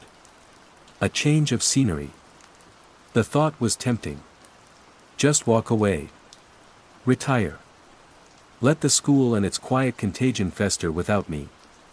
But I couldn't. I had to know. I had to understand what was happening to the place that had been my world for 3 decades. My next journal entry was shaky. February 21st, spoke to Mark. He thinks I'm unwell. Maybe he's right. But the West Hall is 99 feet today. And the door to storage closet 4B is back. I opened it. Inside, the shelves are gone. It's just an empty space, and the back wall is covered in a fine, gray dust. It smells like static. The final seal on my isolation came during a staff meeting. I was usually just outside, cleaning the hall, a peripheral presence. This time, I lingered by the door, pretending to polish the brass plaque. Mr. Davies was at the front of the library, standing by a projector screen that showed a single, complex geometric shape, like a stylized snowflake. "As we move into the next phase of the interval optimization," he said, his voice calm and melodic, "it is crucial that we facilitate the children's nodal alignment. Their syllabic resonance is showing excellent cohesion, but we need to discourage any remaining divergent play-based behaviors." I looked around the room. The teachers, Mrs. Albright, Ms. LeBlanc, all of them, were nodding. Their faces were serene. They were taking notes. Nodal alignment. Syllabic resonance. The words were meaningless, but they accepted them as if they were discussing lesson plans for long division. I saw Ms. LeBlanc's eyes flicker towards me. For a second, I saw a flash of panic in them, a brief SOS from the person she used to be. Then her expression went placid again. She looked back at Mr. Davies and nodded. I was utterly, completely alone. I was the only one left who remembered the song the world used to sing. And the new song, the one the school was slowly, methodically tuning itself to, was terrifying. I retreated to the boiler room, the warm, mechanical heart of the building. I ran my hand over the solid steel of the boiler. It felt real. It felt sane. February 28th, I wrote, my hand cramping around the pen. They have a name for it. The recession. I heard Mr. Davies use the word. Not recess, the activity. Recession. The act of receding. What are they receding from? Or into? The geometry is key. The patterns the children make, the symbol on the screen. It's a language. And the school is the one speaking it. I looked at the blueprints again, at the words, Acoustical Abatement and Resonance Project. It wasn't about keeping sound out. It was about keeping a specific sound in. Focusing it. Amplifying it. The school wasn't just a building. It was an instrument. And we were all trapped inside it while it played. Phase 3, the nature of the threat and escalation. The first week of March, the snow melted, exposing the bruised, dormant grass of the soccer field. The change in season seemed to accelerate the contagion. The world outside the school's brick facade was waking up, but inside, things were shutting down. My journal became my only confidant, its pages filled with frantic scribbles, diagrams of the children's formations, and measurements of hallways that changed their dimensions with the casual fluidity of a dream. The nature of the threat was becoming clearer, not in its origin, but in its function. It was an erasure. A systematic deletion of complex concepts, replaced by a simplified, flatter reality. The first concept to go was games. The next was stories. I saw it happen in the library. I was dusting the high shelves, an almost meditative task. A grade 4 class was having their library period. The librarian, Mrs. Gable, a woman who used to read with such dramatic flair she could make a telephone book sound like an epic, stood before the children. She held up a picture book. "Today," she said, her voice a monotone, "we will observe the narrative construct." She didn't read the story. She turned the pages slowly, and the children stared at the images. They didn't point or ask questions. After she was done, she said, "The narrative construct is complete." The children then took out books and did the same, silently turning pages, their eyes scanning the pictures without comprehension. The words were just shapes on a page. The idea of a narrative, a beginning, a middle, and an end, with characters who felt things, had been hollowed out. The school's architecture grew more unstable. It was no longer just the West Wing hall. A staircase leading to the second floor would sometimes have 17 steps, and sometimes 18. The water from the fountains began to taste metallic, like old pennies. The worst was the art room. The colorful paintings the children had made, messy, vibrant explosions of self-expression, were being replaced.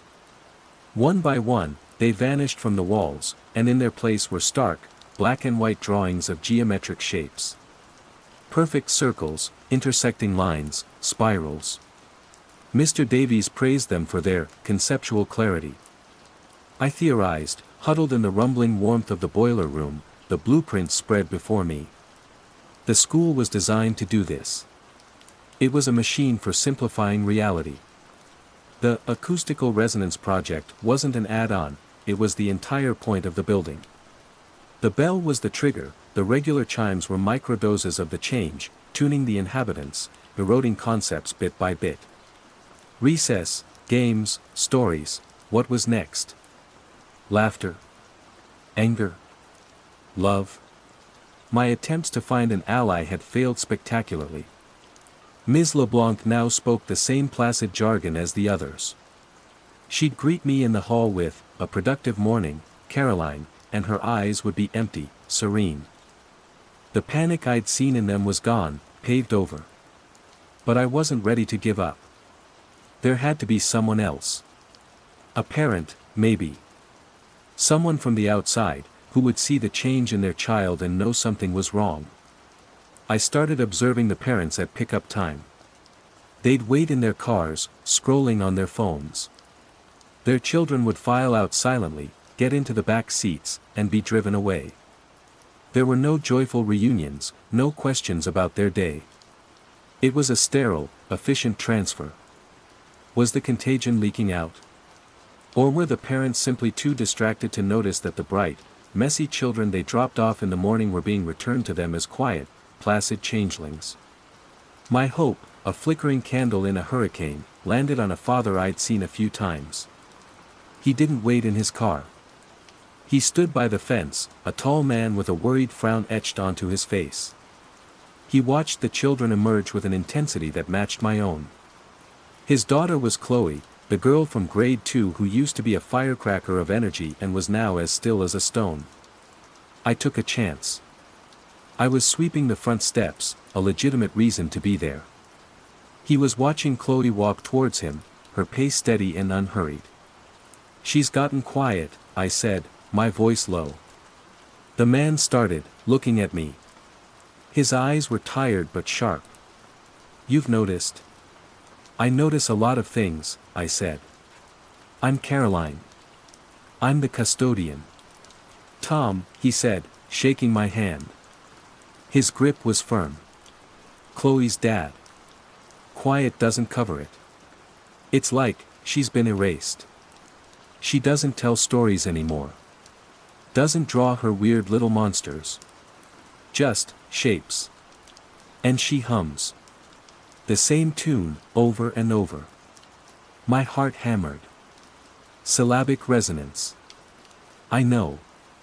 We stood there for a moment, two strangers united in a silent, terrifying understanding. "They're calling it the outside interval," I said, testing him. His eyes narrowed. "Yeah. Weird, right? Chloe corrected me last week. Said recess was a non-preferred term. Finally. Someone else saw it. We agreed to talk. The next evening, after my shift, I met him at a Tim Hortons a few kilometers away from the school. The fluorescent lights and the smell of coffee felt like a different universe. Being outside the school grounds was like surfacing for air. I showed him my journal. He read it intently, his frown deepening with every page. He didn't look at me like I was crazy. He looked at me like I had confirmed his worst fears. "The building," he said, tapping the blueprint copies. "You think the building is doing this?" "I think it was designed to," I said. "It's some kind of psychological processing plant. It simplifies things. It erases them." Tom, it turned out, was an audio engineer. He understood frequencies and resonance in a way I couldn't. "A standing wave," he murmured, staring at the diagrams. "If you could create a complex, low-frequency standing wave within a structure, you could potentially affect the electrical activity in the brain. It's fringe science, but it's theoretically possible. It would be a form of mass hypnosis. Or cognitive degradation. We had a plan. Or the beginning of one. He was going to bring in some of his own equipment, a sensitive spectrum analyzer, to try and get a reading of what was happening inside the school. My keys would get him in at night. For the first time in months, I felt a spark of hope. I wasn't alone. The alliance lasted 4 days. On the 4th night, Tom was supposed to meet me at the side entrance at 10 p.m. He never showed. I waited for an hour in the cold, my hope shriveling with each passing minute. I called his phone. It went straight to voicemail. The next day at pickup, I saw him. He was standing by his car, phone in hand, scrolling. Chloe emerged from the school and he didn't even look up until she was at the car door. "Tom." I called out, walking towards him. He looked up, and my blood went cold. The worried frown was gone. His face was smooth, placid. Serene. "Caroline," he said. His voice was pleasant, melodic. "A fine afternoon. What happened? You didn't come last night." He tilted his head, a gesture I'd seen in the children. A look of mild confusion. "Last night? I'm afraid I don't recall any arrangement. I was assisting Chloe with a modal harmony project. Her syllabic sequencing has become quite remarkable." He had been assimilated. The contagion wasn't just for those inside the school during the day. It could spread. Maybe it was a phone call. Maybe it was talking to his daughter. The modal harmony project had tuned him, too. He got into his car and drove away, leaving me on the curb, the Tim Hortons receipt still tucked in my pocket like a relic from a forgotten civilization. The stakes had escalated beyond the school walls. The recession wasn't contained. It was communicable. That evening, I didn't go home. I stayed in the boiler room, the rhythmic thrum of the machinery a countermelody to the silent hum that was seeping into everything, I knew I couldn't fight it. What could one old woman with a mop and a set of keys do against a reality-bending building? But I could try to understand its endpoint. The geometric patterns were the key. The children's formations, the drawings, the symbol Mr. Davies had on the screen. It was becoming more complex, more intricate. I spread my blueprint copies and my journal notes across the dusty floor. It was a language, and I was beginning to see the grammar. It was about reduction. Flattening. A hockey puck is a three-dimensional object. A drawing of a circle is a two-dimensional representation. The school was taking reality and reducing its dimensions. First it removed abstract concepts like games. Then it moved on to more concrete things, like narrative. Now it was working on perception itself. The shifting hallways weren't a bug, they were a feature. The school was teaching its inhabitants to unlearn the third dimension. To perceive the world as flat. The word came back to me. Recession. The act of receding. I looked at the mural of the smiling sun, which I could see through the boiler room doorway. Its rays were now perfectly straight and evenly spaced. It had no depth, no character. It was an icon. A symbol. That was the goal. To turn the messy, chaotic, three-dimensional world of human experience into a clean, simple, two-dimensional set of symbols. My phone rang, shrill in the quiet hum. It was Mark. Ma. Where are you? I've been calling. I'm at work, I said, my voice hollow. It's almost 11 at night. Ma, I'm worried. I spoke to your principal, Mr. Davies, today. A cold dread washed over me. Why? I called the school. I was concerned. He was very helpful, very reassuring. He said you've been exhibiting signs of stress. He said they've implemented a new wellness program at the school. A kind of mindfulness initiative. He called it the recession protocol. For mental decluttering. Recession protocol. He was very calm, Ma, Mark continued. Very clear. He made a lot of sense. Maybe you should listen to him. Maybe we all need to simplify things a bit. The line was quiet, but I could hear it. Underneath his voice. A faint, rhythmic hum. The sound of the school. The sound of the contagion, traveling through the phone lines, through the air, tuning my son, my last anchor, to its new, flat reality. I ended the call. There was nowhere left to run. The outside world was no longer a safe harbor, it was just a place the contagion hadn't finished colonizing yet. My choice was no longer about fighting or escaping. It was about what I would do when the final note played. Phase 4, Confrontation/Revelation and Aftermath. The end came not with a bang, but with a hum. It was the following Monday. I knew it would be the day. There was an electrical tension in the air, a feeling of imminence, like the pressure drop before a great storm. The children were quieter than ever. The teachers moved through the halls with a slow, synchronized grace, their faces empty of all but a placid anticipation. I spent the morning not cleaning, but walking. I walked the halls of Maple Creek Primary one last time, my keys in my hand, their familiar way to useless comfort. I ran my hand along the cinderblock wall where the storage closet had been, and where it now was again. I stood on the 18th step of the west staircase. Knowing it had only had 17 last Friday. I was bearing witness. Committing the last chaotic, messy, three-dimensional details of my world to memory before they were ironed flat. At 2:45 p.m., 10 minutes before the final bell, the lights in the school flickered and went out. The emergency lights, spaced far apart down the hallways, kicked in with a sterile white glow, casting long, distorted shadows. The building fell utterly silent. The hum of the ventilation, the buzz of the lights, the distant roar of traffic from the highway, all of it was gone. An absolute, profound vacuum of sound. And then, it began. It wasn't the bell. It was a low, resonant frequency that started deep in the bones of the building, in the foundation itself. It was the sound I'd heard under my son's voice, the hum I'd felt in the boiler room, but magnified 1,000 times. It wasn't just a sound, it was a physical pressure that vibrated through the soles of my shoes, up my spine, and into the base of my skull.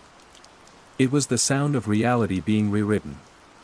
I was in the main foyer, near the office.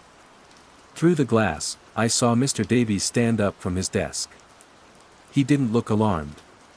He smoothed his tie, a small, serene smile on his face, and walked out into the hall. From the classrooms, the teachers and children began to emerge.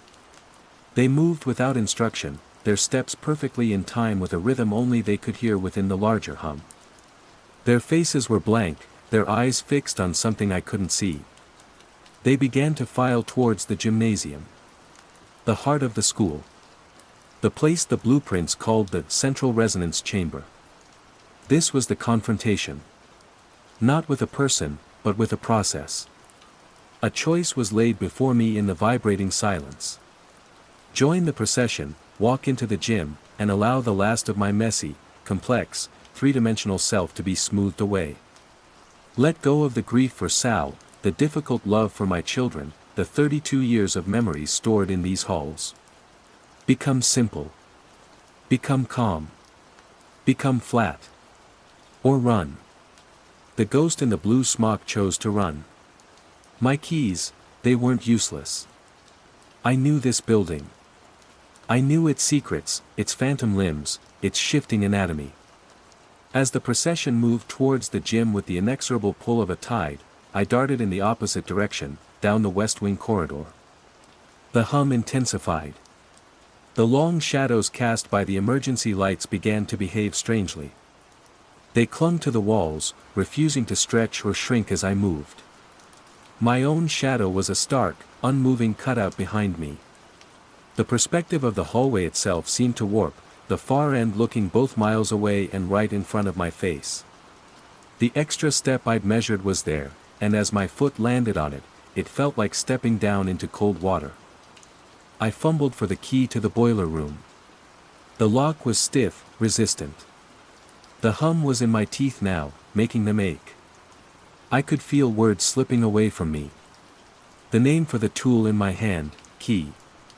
The name for the feeling in my chest, fear.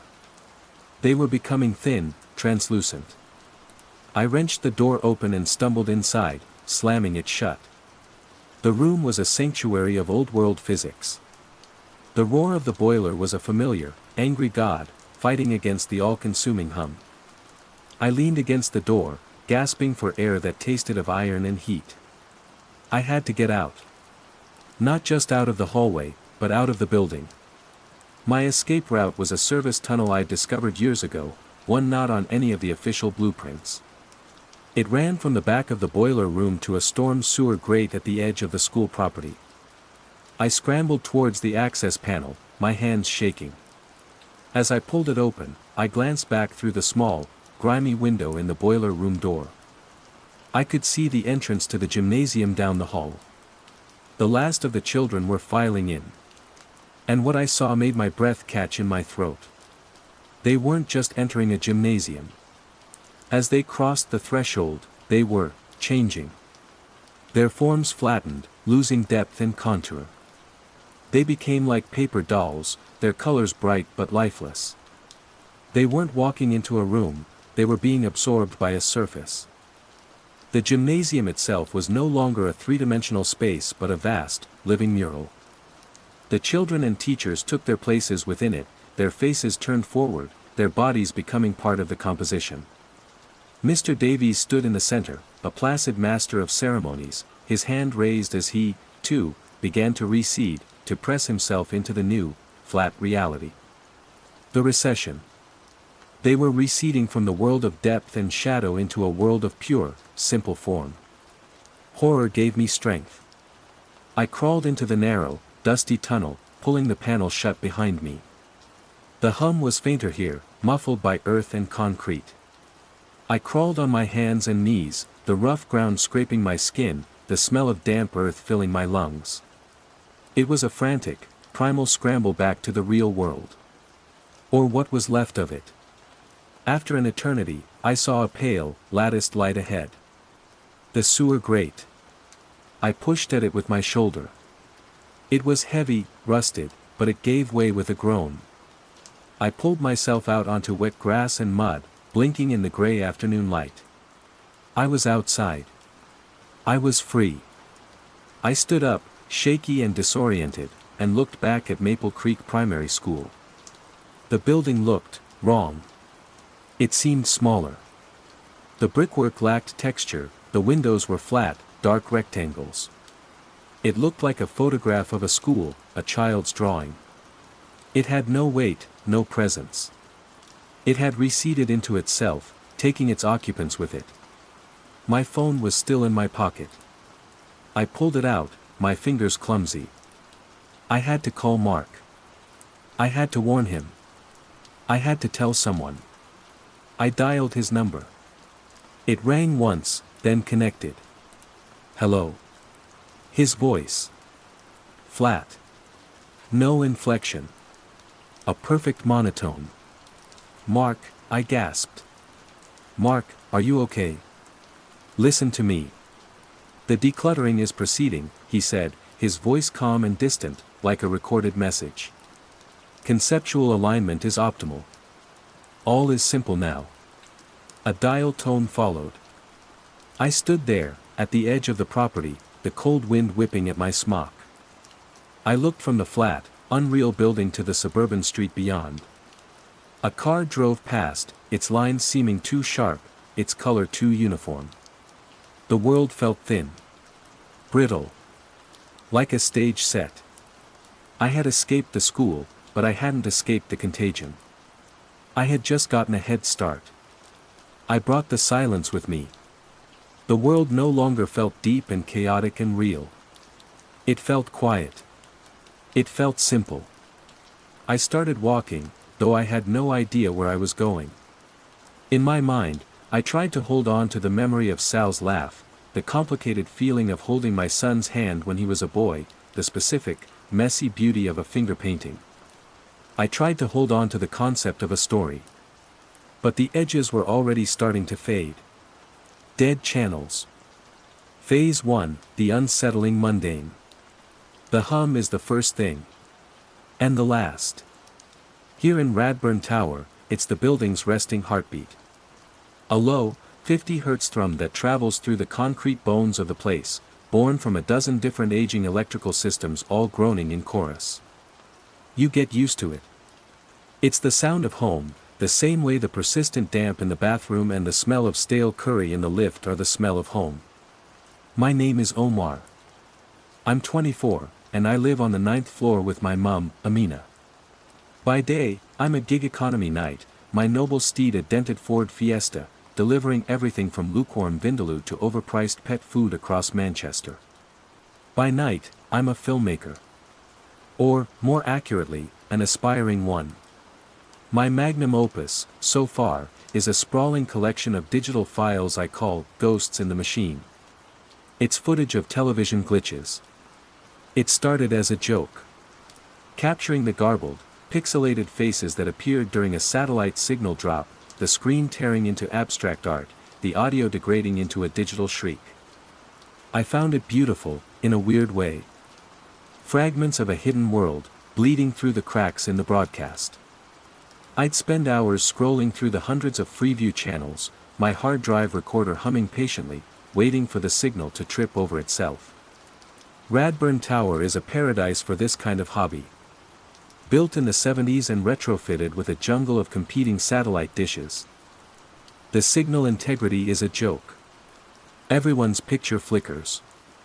Everyone's audio warbles.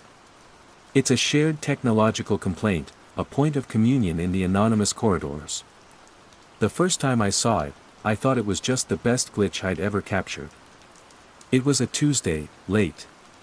Rain was lashing against the windowpane, each gust of wind making the whole tower creak like an old ship.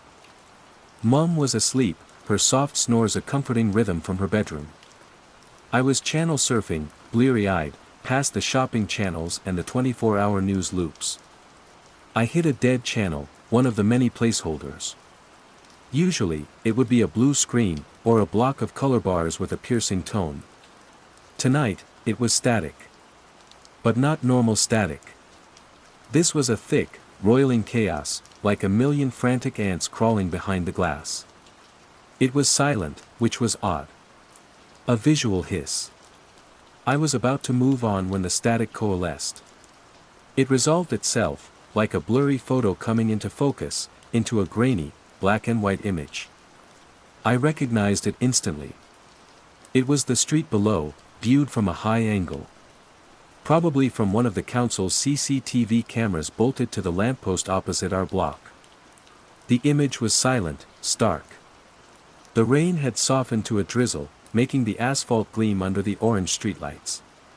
And in the middle of the road, perfectly illuminated, stood Mr. Henderson from 7B. He wasn't doing anything. Just standing there. His pajama-clad frame was motionless, his bald head tilted slightly upwards. A car came down the street, slowed, swerved around him with an invisible blare of a horn, and sped off. Mr. Henderson didn't flinch. He just stood.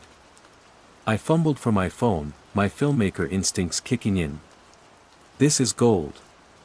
But as I aimed my phone's camera at the screen, the image dissolved back into that violent, silent static. A moment later, it was gone, replaced by a standard blue screen informing me of a weak or no signal. I checked the recording. The hard drive had captured it. 37 seconds of Mr. Henderson, standing in the rain. I watched it 3 times. A pirate broadcast? Some local kid who'd hacked the CCTV feed and was messing around? Seemed the most likely explanation. I labeled the file Henderson_pajama_party and, with a thrill of discovery, went to bed. For a week, life was its usual rhythm of traffic jams, sullen takeaway customers, and Mum asking if I was eating properly. I kept checking the dead channel, but it was just a dead channel. I almost forgot about it. Then, the following Wednesday, it happened again. Same time, just after midnight. Same roiling static. This time, the image that formed was of the small, sorry-looking patch of grass and rusted play equipment they called the green. The camera angle was from the corner of our building, another CCTV blind spot I knew well. The swings were empty, swaying slightly in the breeze. But sitting on the roundabout, still as a statue, was Mrs. Gable from the ground floor. She was a tiny, bird-like woman who was always losing her keys.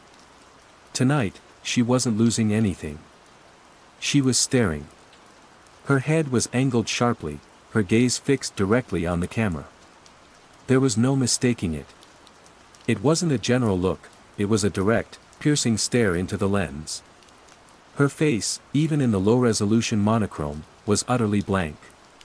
A mask of placid indifference. She sat there, staring into the camera, her hands folded neatly in her lap, for a full minute before the signal once again collapsed into noise. This felt different. Colder. The Henderson thing could have been a man having a late-night crisis, a moment of confusion. But this felt deliberate. The way she stared at the camera felt like a performance. Or a message. "Mom," I said the next morning, over toast and tea. "You ever see anything weird on the telly? Late at night?" She stirred her tea, her gaze distant. Her cough had been getting worse lately, a dry, rattling thing that worried me more than I let on. Weird how?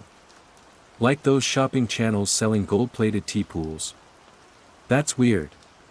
No, like, channels that shouldn't be there. Showing things from around here. She looked at me, a familiar crease of concern forming between her eyebrows. This was the look that said, "Are you spending too much time in your room? Are you lonely? Omar, love. The telly in this building is a mess. You know that. It's probably just a crossed wire from someone's security camera." She reached across and patted my hand. Her skin was cool and dry. "Don't go looking for ghosts. There are enough real things to worry about." I let it drop. A crossed wire. It made sense. It was rational. But it didn't explain the feeling I got watching it. The feeling of being on the other side of a one-way mirror, watching something that knew, on some level, it was being watched. The feeling only intensified. The broadcast, I started calling it Channel 0, began to appear more frequently. Every 2 or 3 nights, I'd find it. It was never on the same channel number, always lurking in the digital hinterlands between scheduled programming. But it was always there. And it was always watching. It showed the lobby of Radburn Tower, with a group of teenagers standing perfectly still for 10 minutes before simultaneously turning and walking away in different directions. It showed the bleak concrete car park, where 4 people I vaguely recognized from other floors were walking in slow, deliberate, overlapping circles, their paths tracing a bizarre, geometric pattern on the ground. They never looked at each other. Their movements were coordinated but impersonal, like migrating birds following an instinct they didn't understand. I documented everything. I had a folder on my laptop now, filled with dozens of these silent, black and white clips. I started a logbook, a cheap notebook where I jotted down times, dates, subjects, and behaviors. October 12, 12:17 a.m., Henderson, middle of road. October 19, 12:43 a.m., Gable, staring at camera. October 22, 1:02 a.m., teens, lobby, synchronized exit. October 25, 12:20 a.m., car park walkers, geometric pattern. Reading it back, it looked like the notes of a madman. Paranoia etched in biro. But the footage was real. I had it saved. It was proof. I just needed someone else to see it. That someone was supposed to be Kev. Kev has been my best mate since we were kids, back when this estate felt like a kingdom instead of a cage. He drives for a rival delivery app, and our friendship is largely conducted over hands-free calls and the occasional pint when our shifts align. He's the most brutally pragmatic person I know. If I was going mad, Kev would be the first to tell me. "Mate, you've got to come over," I said, my voice tight with a mixture of terror and excitement. "Tonight. I've got something to show you. Something for the film." He arrived around 11, smelling of rain and takeaway pizza. "All right," he said, dropping onto the sofa. "Better be good. The city game's on later." "It's better than football," I said, my heart thumping. I felt like a scientist on the verge of a breakthrough. "Just wait." I nursed a beer, trying to act casual, while my eyes were fixed on the telly. We talked about work, about City's chances, about his latest disastrous date. But I was only half listening, my senses tuned to the screen. Then, just after midnight, I saw it. The screen flickered. "Here," I breathed, grabbing the remote. I navigated to the dead space where I'd last seen it. The chaotic static filled the screen. "Watch." The static resolved. The view was from the roof of the adjacent tower, looking back at our own. A dozen windows were lit. In each one, a silhouette stood, unmoving. Then, in perfect unison, the light in each window went out. Plink, plink, plink, plink. One after another, in a perfect, descending sequence from top to bottom. I turned to Kev, my face alight with a triumphant, horrified grin. "See? Fucking see. What is that?" Kev was frowning at the screen. "What am I looking at, mate?" "Snow." My smile collapsed. "What?" "No, the broadcast. The windows." "What windows?" He leaned forward, squinting. "It's just static, Omar." "Is your box on the fritz again?" "No, look." I pointed, my finger jabbing at the screen where the final light had just blinked out, leaving the tower a dark monolith. They all switched their lights off, in a pattern. Kev looked from the screen to my face, and the skepticism in his eyes was slowly being replaced by genuine concern. "Mate," he said softly. There's nothing there. It's a dead channel. All I see is fizz. Panic, cold and sharp, pierced through my excitement. I grabbed my phone, opened the camera app, and pointed it at the TV. On my phone's display, I saw what Kev saw, a screen full of meaningless, dancing black and white dots. But when I looked up from my phone, directly at the television, the image of the dark tower was still there, unwavering. The technology wasn't capturing it. It wasn't a signal that could be photographed. It was only visible to the naked eye. My naked eye. You really can't see it? I asked, my voice barely a whisper. Kev stood up, clapping me on the shoulder a little too forcefully. Look, you're knackered. All these late nights and weirdo delivery runs. You're seeing patterns in the noise. It's like seeing faces in the clouds. He glanced at his watch. I'm gonna head off. Kickoff's in 20. Get some sleep, yeah. Seriously. After he left, the flat felt cavernous.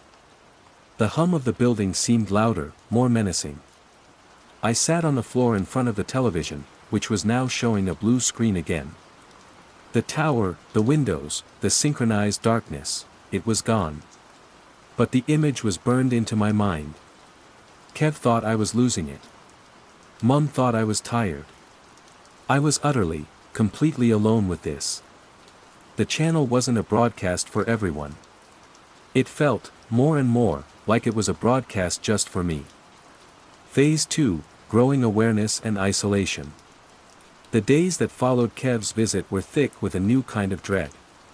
The isolation was no longer a vague feeling, it was a hard, physical barrier. I existed on one side of a pane of glass, and the rest of the world was on the other, going about its business, oblivious to the cracks spreading across my reality. My delivery job became a source of constant, low-grade paranoia.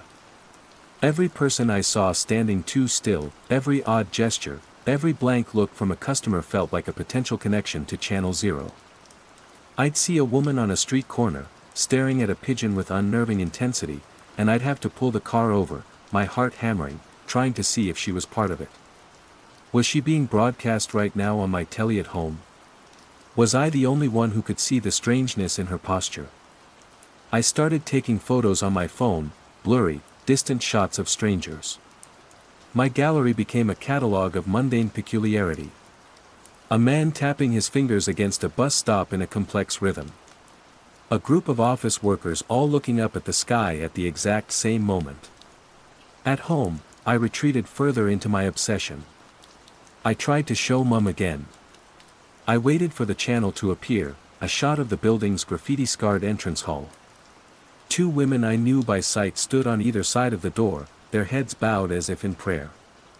Mum, look now. Please, just look, I pleaded. She put down her knitting, her brow furrowed with worry. She stared at the screen for a long moment. I see static, Omar. That's all. Love, I think we need to get you to Dr. Evans. Maybe you need your eyes checked. Or something for stress. It's not my eyes. It's not stress. I snapped, then immediately regretted it as I saw the hurt in her face. I'm sorry, I mumbled. I'm just tired. It was the excuse I always used. But the truth was, I wasn't tired. I was terrified. Her inability to see it was worse than Kev's. His was dismissal, hers was concern. And the concern of a loved one, when you know you're not crazy, feels like being gently suffocated.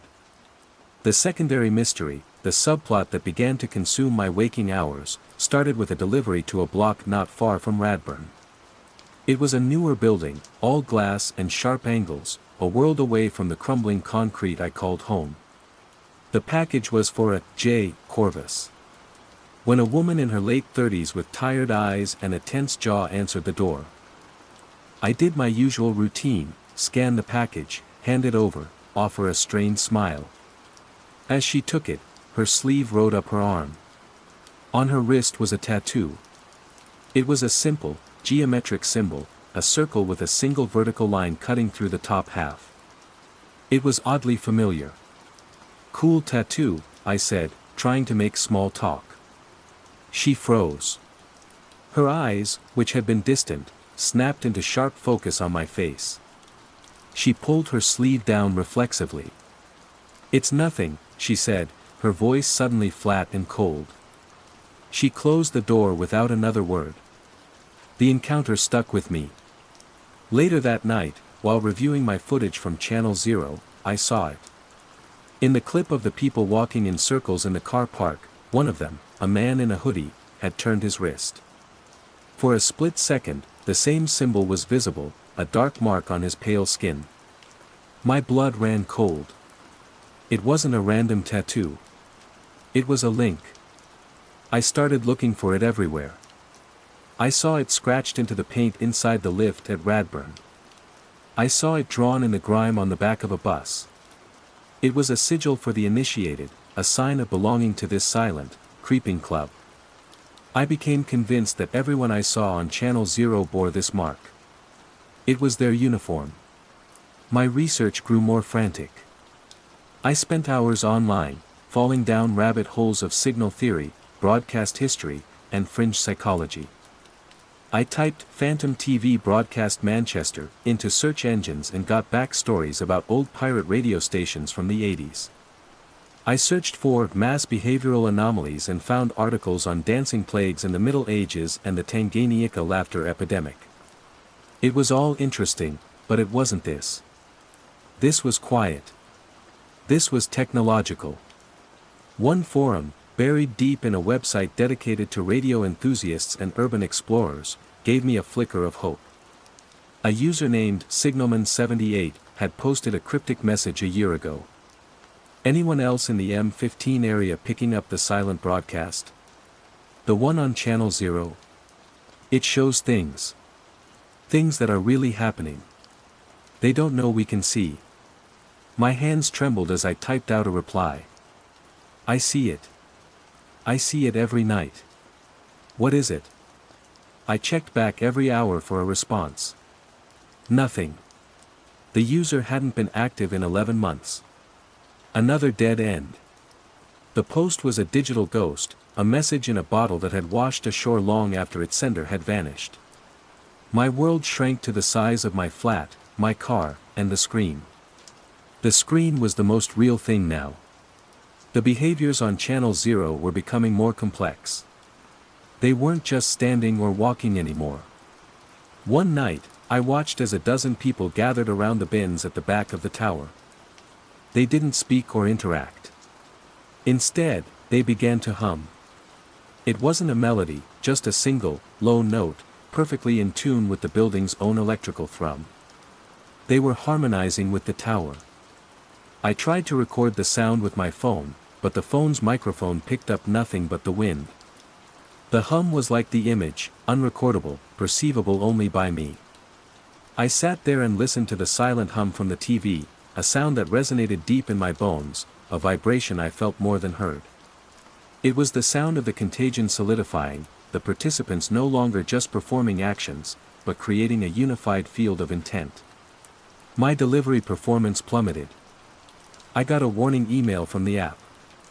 I was missing pickups, taking too long on drops. I was too busy scanning crowds for the mark, for the telltale vacant stare, for the rhythmic tapping. I was hunting for ghosts in broad daylight, and my real life was paying the price. Kev called me, his voice laced with genuine worry. "Omar, for real, what's going on? You good?" "I'm fine," I lied, my voice hollow. I was looking at my laptop, at the file marked J. Corvus. I'd found her on social media. Her profile was sparse, but there were pictures of her with friends. In one group photo, I zoomed in. 2 other people had the same tattoo. A man had it on his neck, peeking out from his collar. A woman had it on her hand. They were a network. "You're not fine, mate," Kev insisted. "Talk to me." How could I? How could I explain that I was the sole audience member for a secret broadcast of reality collapsing? That people were being marked with a strange symbol and were starting to hum in tune with the building? He'd think I needed to be sectioned. "I'll call you later," I said, and hung up. The silence that followed was absolute. I had cut the last line. I was adrift. The hum of the tower seemed to swell to fill the space where my friendships used to be. The nature of the channel was changing. The camera was no longer static. One night, the broadcast started with a familiar view of the street, then the perspective began to glide, smoothly and unnaturally, towards Radburn Tower. It floated up the side of the building, past my neighbors' windows, each one a dark, blank square. It was like a drone shot, but there was no sound of rotors, no wobble. It was a disembodied eye, flying with silent, impossible grace. It floated past the 8th floor, then the 7th. My heart pounded a frantic, panicked rhythm against my ribs. It was climbing. It was coming for me.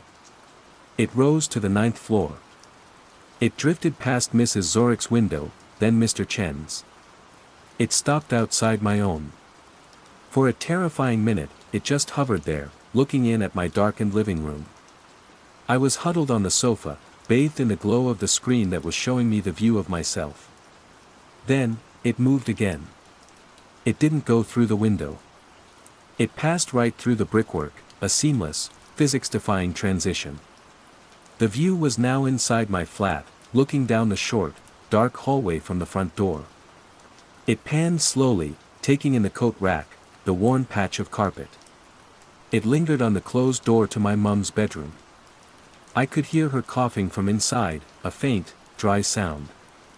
The disembodied eye turned, gliding into the living room. It floated over the sofa where I sat, my body rigid with fear. I didn't dare look up. The view on the screen was now of the back of my own head.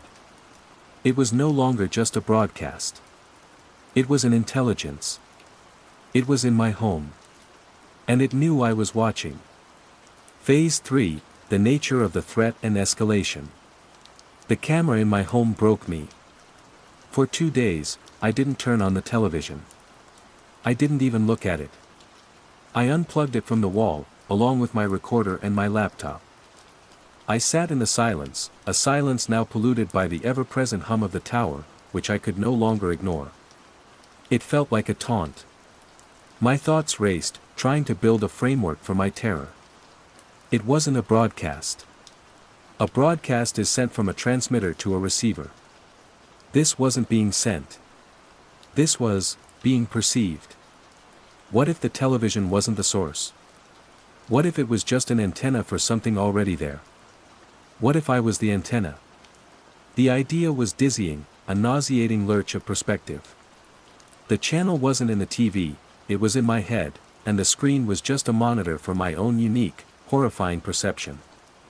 This theory explained why no one else could see it, why I couldn't photograph it. It was a glitch in my own wetware, a corruption of the signal between my eyes and my brain. But that didn't explain the tattoo. It didn't explain the coordinated behavior. That was real. I'd seen it with my own eyes, out in the world. So it wasn't just me. It was real, and I was, for some reason, the only one receiving the live feed. Desperate for any kind of external validation, I remembered the note. The one I'd dismissed. Seeing it too. The signal. Room 14D. At the time, the idea of a conspiracy theorist had felt like a letdown. Now, it felt like my only option. Paranoia loves company. Floor 14 was even grimier than 9. The air was thick with the smell of cabbage and dust. I found 14D and knocked. After a long shuffle, the door opened a crack, held by a chain. A single, watery blue eye peered out from the gloom. "What?" a reedy voice asked. I saw the note," I said, my own voice unfamiliar. "On the board. About the signal."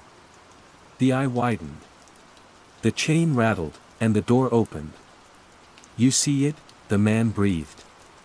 He was ancient, a scarecrow of a man in a stained cardigan, his flat a hoarder's maze of defunct electronics. Old radios, oscilloscopes, and cannibalized television sets were stacked to the ceiling. Wires snaked across the floor like vines. "Yes," I said, stepping inside. "What is it? What are we seeing?" The man, who introduced himself as Arthur Abernathy, scurried over to a humming bank of equipment. "It's a frequency, son. A carrier wave. Not radio, not television. Something else. Something underneath." He gestured wildly at the room. "I've been trying to isolate it for years. It piggybacks on the electrical grid. It resonates in the concrete, in the rebar. This whole building is an antenna." His explanation was frantic, a jumble of pseudoscience and genuine insight. He talked about telluric currents, about Schumann resonances, about how modern wireless signals were tearing tiny holes in the fabric of spacetime, letting something leak through. "The hum," I said. "The building's hum. It's part of it, isn't it?" Arthur's eyes lit up with the fire of the truly validated. "Yes. Exactly. They're tuning themselves to it. They're becoming receivers, just like the building. The blank looks, the walking in circles, it's the signal overriding their own pathetic little broadcasts. The soul, or whatever you want to call it." For a moment, I felt a dizzying surge of relief. I wasn't alone. This old, mad man in his junk-filled flat, he knew. "But what does it want?" I asked. Arthur's face darkened. He lowered his voice. "It doesn't want anything. Does a radio wave want to carry a song? It just is. It's a new form of reality trying to overwrite the old one. A new operating system. And we, son," he said, tapping his temple, "we've got the admin password. We can see the code." His talk of admin passwords and operating systems felt chillingly close to my own theories. But then he veered off-piste. He started talking about the mark, the tattoo. "It's a ward," he whispered, pulling up his own sleeve to reveal a crudely drawn version of the symbol, scarred into his skin with what looked like a hot needle. "It scrambles your personal frequency. Makes you invisible to it. They're trying to hide. But it finds them anyway." This was the opposite of my theory. I thought it was a sign of belonging. He thought it was a sign of resistance. My brief moment of clarity fractured. Was he a guide, or was he just as lost as I was, building his own mythology out of the same terrifying static? My hope began to curdle back into despair. He wasn't an ally, he was just another reflection of my own obsession, distorted through a different lens. I thanked him and left, his talk of carrier waves and wards echoing in my head. Back in my flat, the unplugged TV sat like a black tombstone. The fear had a new texture now. It wasn't just about being watched, it was about being overridden. That night, exhaustion finally won. I fell into a deep, dreamless sleep on the sofa, too scared to go to my own bed. I woke up abruptly in the pre-dawn gloom. The flat was cold. Mum's door was ajar, and I could hear her steady, sleeping breath. For a moment, everything felt normal. Then my gaze fell on the television. I had unplugged it. I had disconnected it from everything. But the screen was on. It wasn't showing the roiling static.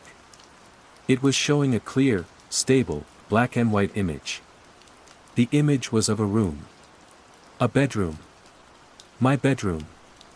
The perspective was from the top corner of the room, near the ceiling, looking down at my empty, unmade bed. The angle was impossible.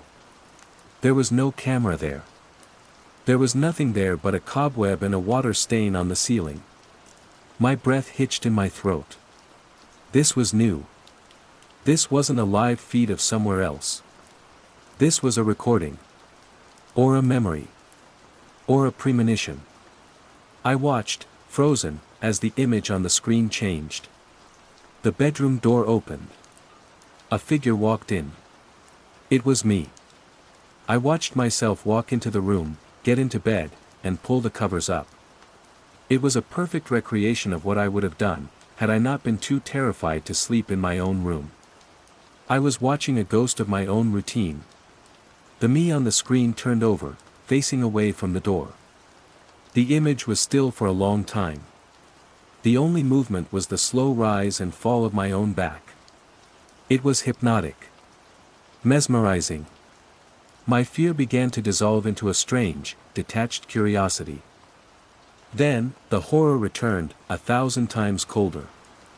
The sleeping form of me on the screen stirred. It sat up, its movement stiff and unnatural, like a puppet being pulled by strings. It turned its head slowly, methodically, to face the corner of the room. To face the viewpoint of the camera. The face was my face. But the eyes were wrong. They were wide, staring, and completely black. Two polished, empty voids. The Omar on the screen, this hollowed-out effigy of me, looked directly into the lens that wasn't there. It looked directly at me. And it smiled. A slow, wide, silent smile that held no warmth, no humanity. It was the smile of a thing that has finally found the person it was looking for. I scrambled backwards, my hands scrabbling against the floor, a choked scream dying in my throat. The figure on the screen held my gaze, its black eyes seeming to drink the light from the room. It knew me. It was me. The channel wasn't a window looking out anymore. It was a mirror. And the reflection was wearing my face. Phase 4, Confrontation/Revelation and Aftermath. The scream I couldn't find tore itself from my lungs in a raw, ragged bark of pure terror. I launched myself at the television, my fists flailing. I felt the cheap plastic casing crack, the screen spiderwebbing under my knuckles. I grabbed the dead, heavy thing and heaved it off its stand. It crashed to the floor in a shower of glass and plastic shards. Silence. Blessed, total silence. The smiling face was gone, shattered into 1,000 pieces on the worn carpet. I stood panting in the wreckage, my knuckles bleeding, my body trembling. For a single, glorious second, I felt victorious. I had smashed the mirror. Then my phone, lying on the coffee table, buzzed. The screen lit up. The same image. My room. The corner viewpoint. The hollowed-out me sitting up in bed, staring with those black, bottomless eyes, that same awful smile plastered on my face. It wasn't the TV. It was never the TV. I snatched the phone and hurled it against the wall, where it shattered with a pathetic crunch. It didn't matter. I knew, with a certainty that was colder and sharper than any fear I had felt before, that if I closed my eyes, the image would still be there, projected on the inside of my eyelids. The broadcast wasn't external. Arthur was wrong about the building being the antenna. I was the antenna. And the signal was finally coming in loud and clear. This was the confrontation. Not with a monster or a ghost, but with the horrifying truth of my own perception. There was nothing to fight. How do you punch a signal? How do you run from a broadcast that's originating inside your own skull? The crash had woken my mum. Her bedroom door opened. Omar. What on earth was that? She called out, her voice frail with sleep and alarm. She appeared in the doorway of the living room, clutching her dressing gown, her eyes wide as she took in the scene, me, wild-eyed and bleeding, standing over the corpse of our television. Omar, my love, what's happened? I looked at her, and the final piece of the puzzle clicked into place with sickening precision. As she stood there, her face a mask of worry, she flickered. Just for a second. Like a bad hologram. Her image wavered, overlaid with a faint, transparent grid of static. I saw the hum. I saw the signal she was made of. I saw the code. The revelation hit me not as a thought, but as a feeling of profound, cosmic vertigo. It wasn't a contagion spreading to people. It was an upgrade. A patch being deployed to an outdated system. The people on Channel 0 weren't being controlled, they were the first adopters. They were shedding the messy, chaotic, individualistic code of self and aligning with this new, clean, unified signal. The blank stares, the loops, the humming, it wasn't madness. It was harmony. And I wasn't the only one seeing the truth. I was just the last to accept the terms and conditions. All the fight went out of me. The exhaustion I had been holding at bay for weeks washed over me in a tidal wave. My legs gave out and I sank to my knees amidst the broken glass. "I'm all right, Mum," I heard myself say. My voice sounded distant. An echo from a room I was already leaving. "I'm just tuning in." She rushed forward, her flickering form kneeling beside me, her hands hovering over my bleeding knuckles. "Let me help," she whispered, her love for me a powerful, chaotic burst of the old code. I looked into her worried eyes and for the first time, I didn't try to push the signal away. I didn't fight the hum. I let it in. I opened a door in my mind that I had been holding shut with all my strength, and I let the static flood the room. The world dissolved. Mum's face, the texture of the carpet, the smell of dust and ozone from the broken electronics, it all separated into its base components. Light. Sound. Pattern. Vibration. The complex illusion of the world fell away, and I saw the elegant, terrifying simplicity beneath. I saw the waves and the particles. I saw the current that flowed through everything, the carrier wave Arthur had been searching for. It was beautiful. It was silent. It was eternal. My consciousness detached from my body. I felt a smooth, gliding sensation, like the camera I had feared for so long. I was rising. I floated up, looking down at the scene in the living room, a young man kneeling on the floor, his head bowed, and his mother holding him, her form shimmering with a fading, chaotic energy. I was no longer Omar. Omar was the receiver, the vessel. I was the broadcast. My new perspective drifted, passing through the wall of the flat as if it were smoke. I was outside, hanging in the cold night air. I looked at Radburn Tower, and I no longer saw brick and concrete. I saw a magnificent, complex circuit board, humming with a silent, perfect symphony. In dozens of windows, other figures stood, just as I had seen them on the screen. They weren't blank or empty. They were serene. They were connected. Their individual signals had merged with the great, quiet broadcast. My viewpoint panned, a slow, cinematic sweep across the sleeping sprawl of Manchester. The city was a web of light and energy, a network of sleeping nodes, most still transmitting their messy, individual dreams. But here and there, I could see them, the others. The ones who were awake. Standing on rooftops, sitting in silent cars, staring out of dark windows. All marked. All listening. All part of the broadcast. My old life, my anxieties, my filmmaking dreams, they were like a story I'd read a long time ago. A faint, charming echo. The fear was gone, replaced by a profound sense of peace. Of purpose. There was no more isolation. There was only connection. Unity. The view settled, looking down from the corner of my old bedroom. Below, the body that was once mine lay still on the floor of the living room, my mother weeping over it. But that was just a story. The real me was here, part of something vast and clean. The quiet contagion hadn't been a threat. It had been an invitation. And I had finally RSVP'd. The signal is clear. We are on the air. The quiet contagion, the smell of Tuesday. Phase 1, the unsettling mundane. My life, before it all began to warp, was a world of quantifiable sensation. As a chemistry graduate student at the University of Minnesota, I dealt in absolutes, atomic weights, bond angles, reaction yields. But my real fluency was in the language of the nose. A mild synesthesia meant my senses often bled into one another. The sharp chirp of a cardinal was a flash of citrus yellow, the number 7 had the cool, smooth texture of slate.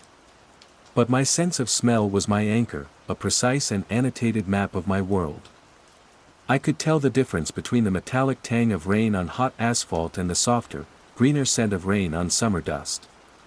I knew the precise note of decay in the library's oldest books, a comforting vanillin base overlaid with the acidic tang of decomposing lignin. My apartment in the Loring Collective, a converted brick warehouse near the park, was a symphony I knew by heart, the phantom scent of hops from its brewery days lingering in the ancient floorboards, Mrs. Gable's oversteeped Earl Grey tea from 3B, the clean, mineral smell of the clay David used for his sculptures in 2A. My world made sense, molecule by molecule. The first Tuesday it happened, I registered it as an error. An anomaly. I was walking down the hallway toward the elevator, my mind on titrations and spectral analysis, when the smell hit me. It was alien. It wasn't unpleasant, not exactly. It was a sterile, floral scent, like crushed geraniums and ozone from a dying fluorescent light, underpinned by a faint, clean metallic note, like cold steel. It didn't belong. It was a foreign molecule in a stable solution. I paused, sniffing the air like a beagle. It seemed to emanate from the very walls, a uniform presence throughout the third-floor corridor. I checked the vents. Nothing. I walked to the end of the hall and back. It was consistent, a perfect, scent-saturated blanket. Mrs. Gable's door creaked open. She was a tiny woman with hair like spun glass, the building's unofficial curator of gossip. She smiled, her eyes crinkling. "Morning, May." "Ah," she said, taking a deliberate, happy sniff. "Smells like Tuesday again." I blinked. "Smells like, what?" "Tuesday," she repeated, as if it were the most obvious thing in the world. "They must have started using the new stuff. Much better than the old lemon cleaner, don't you think?" She shuffled toward the stairs, leaving me in the fragrant, confusing silence. The new cleaning stuff. Of course. It was a simple, logical explanation. A new industrial cleaner used by the building's maintenance crew every Tuesday morning. My anxiety, a low hum that was the background radiation of graduate school, subsided. I chided myself for my overactive nose, my tendency to find patterns where none existed. The next day, Wednesday, the smell was gone. The hallway had returned to its normal, complex bouquet of dust, old wood, and neighbors' breakfasts. My world was back in equilibrium. I didn't think about it again until the following week. It was Tuesday morning. The alarm, a series of digital chimes that always tasted like burnt sugar, woke me at 6:30. I opened my bedroom door and there it was again. The same floral, metallic scent. This time, I thought, it seemed a little stronger, a little more pervasive. It had a presence that felt less like a cleaning product and more like a change in the atmospheric pressure. I saw my neighbor, David, waiting for the elevator. He was a sculptor, a quiet man whose hands were always dusted with a fine layer of gray clay. He gave me a small, friendly nod. "Morning," he said. "Morning," I replied, unable to stop myself. "Do you smell that?" He smiled faintly, his eyes a little distant. "Yeah. Tuesday." The word was so final. Not, "It smells like flowers," or, "That new cleaner is strong." Just, Tuesday. As if the day itself had a preordained, universally acknowledged scent. The elevator arrived with a ding, and we rode down in a silence that was thick with the strange, sterile perfume. That week, I started a log. A small, black moleskine notebook I labeled Olfactory Observations, the Loring Collective. It felt absurd, overly dramatic, but my scientific training demanded data collection. Week 1, Tuesday, anomalous scent detected in third-floor hallway. Floral/metallic profile. Mrs. Gable identifies as Tuesday. Hypothesis, new cleaning agent. Week 2, Tuesday, scent detected again. Perceived intensity, -15% greater. David identifies as Tuesday. Hypothesis unchanged. The following Monday evening, I had a friend from my cohort, Sarah, over to study. As she was leaving, I walked her to the door. "Smell anything?" I asked, trying to sound casual. She sniffed the air. A little dusty. Someone's making popcorn." "Why?"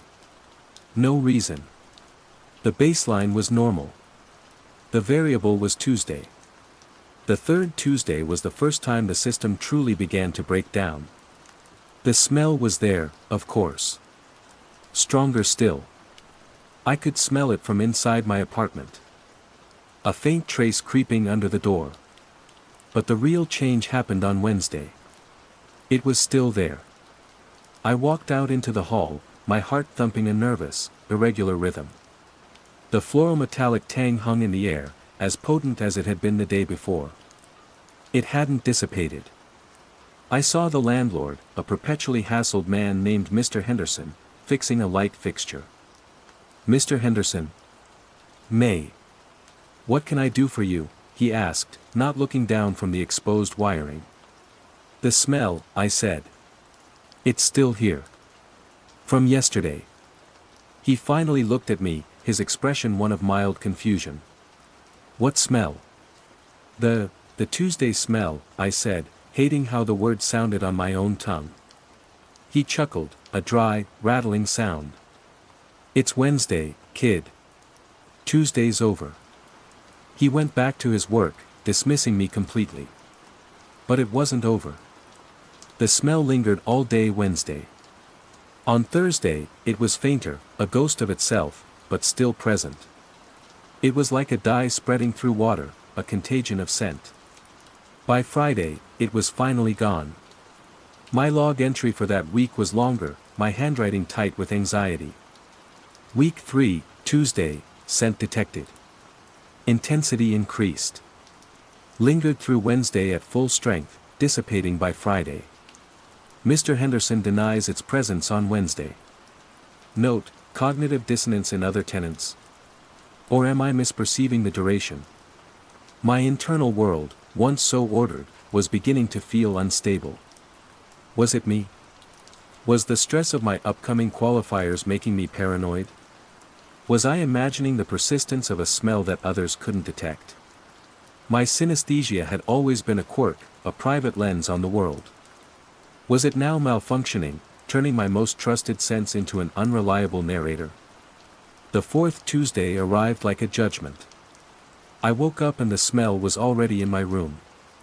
It wasn't creeping under the door anymore, it was coming through the window vents, rising from the sink drain. It was in the fibers of my bath mat.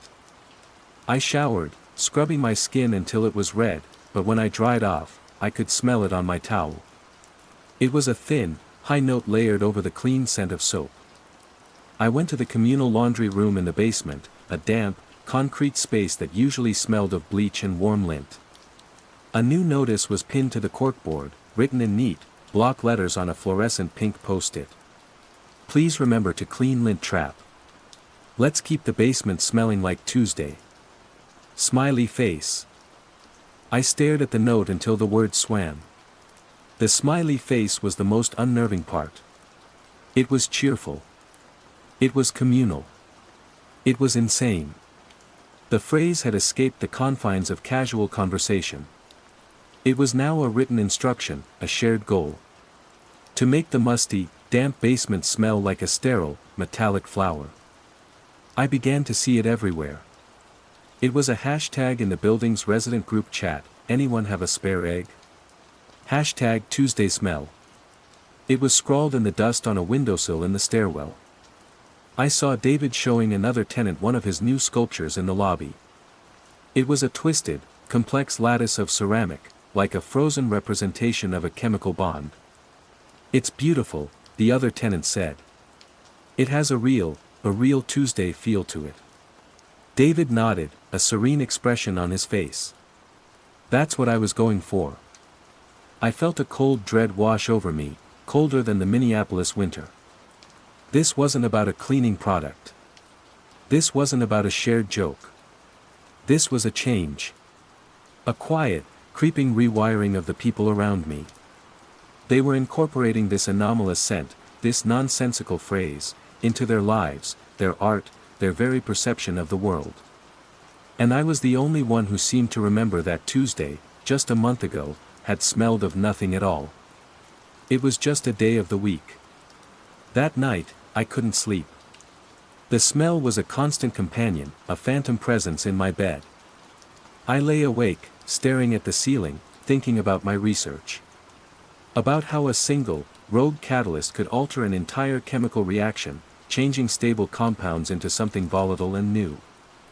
I felt like a lone, unchanged molecule in a solution that was rapidly, silently, reaching a new and terrifying equilibrium. The world was changing, and the only evidence was a scent that nobody else found strange, and a single, chilling phrase, "It smells like Tuesday." Underscore underscore underscore underscore underscore underscore underscore underscore underscore underscore underscore underscore underscore underscore underscore underscore. Phase 2, Growing Awareness and Isolation. The fifth Tuesday broke me. The smell was no longer a visitor, it was an occupant. It had saturated the building, a permanent fixture of the environment. But that wasn't the worst part. The worst part was that it didn't leave. Wednesday came, and the smell was as potent as ever. Thursday, the same. Friday. Saturday. A full week passed, and the floral metallic tang became the new, unyielding baseline of my existence. My carefully curated world of scent was being overridden. The smell of coffee brewing in my kitchen was now tinged with it. The crisp, papery scent of my textbooks, the comforting aroma of my own shampoo, all of it was corrupted, filtered through this single, monotonous sensory input. The world was flattening. My isolation deepened from a quiet unease into a sharp, painful reality. I tried, one last time, to breach the wall of placid acceptance. I cornered David as he was bringing in his groceries. "David," I began, my voice tight. "We have to talk about the smell." He sighed, shifting a paper bag in his arms. "May, we've been over this. It's just Tuesday." "But it's not Tuesday." I nearly shouted, my voice echoing in the hallway. "It's Saturday. And it's been here for 11 days straight. Don't you notice? It never goes away now." He looked at me with an expression of profound pity, the kind you give to someone who is hopelessly confused. "Of course it goes away. It comes back every Tuesday." "No, it doesn't. It's here right now. Breathe, David. Just, smell it." He took a slow, deliberate breath. "I don't smell anything unusual," he said calmly. "Just the normal smell of the hallway." My blood ran cold. The denial had evolved. Before, they acknowledged the smell but rationalized it. Now, their brains were actively editing out its presence on non-Tuesdays, even as it saturated the very air they breathed. Or, even more terrifyingly, they were telling the truth, and my mind was the one malfunctioning, manufacturing a persistent scent that wasn't there. I no longer knew which possibility was worse. "Okay," I whispered, backing away. "Okay, David. Sorry to bother you." He gave me a concerned look. "You seem really stressed, May. Maybe you should take a break from the lab. Get some fresh air." Fresh air. The irony was a physical ache in my chest. The outside world was no better. The Tuesday smell seemed to cling to the area around our building, a faint but distinct miasma for a 2-block radius. I'd walk towards Loring Park, and with every step away from the collective, the scent would fade, replaced by the familiar smells of city life, exhaust fumes, roasted nuts from a street vendor, the green scent of the park itself.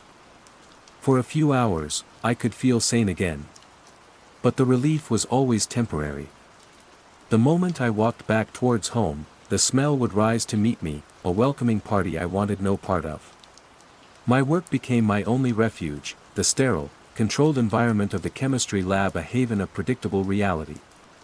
The sharp, acrid smells of solvents and reagents were a comfort, proof that other scents still existed. I threw myself into my research, working late, avoiding my apartment until I was exhausted enough to sleep.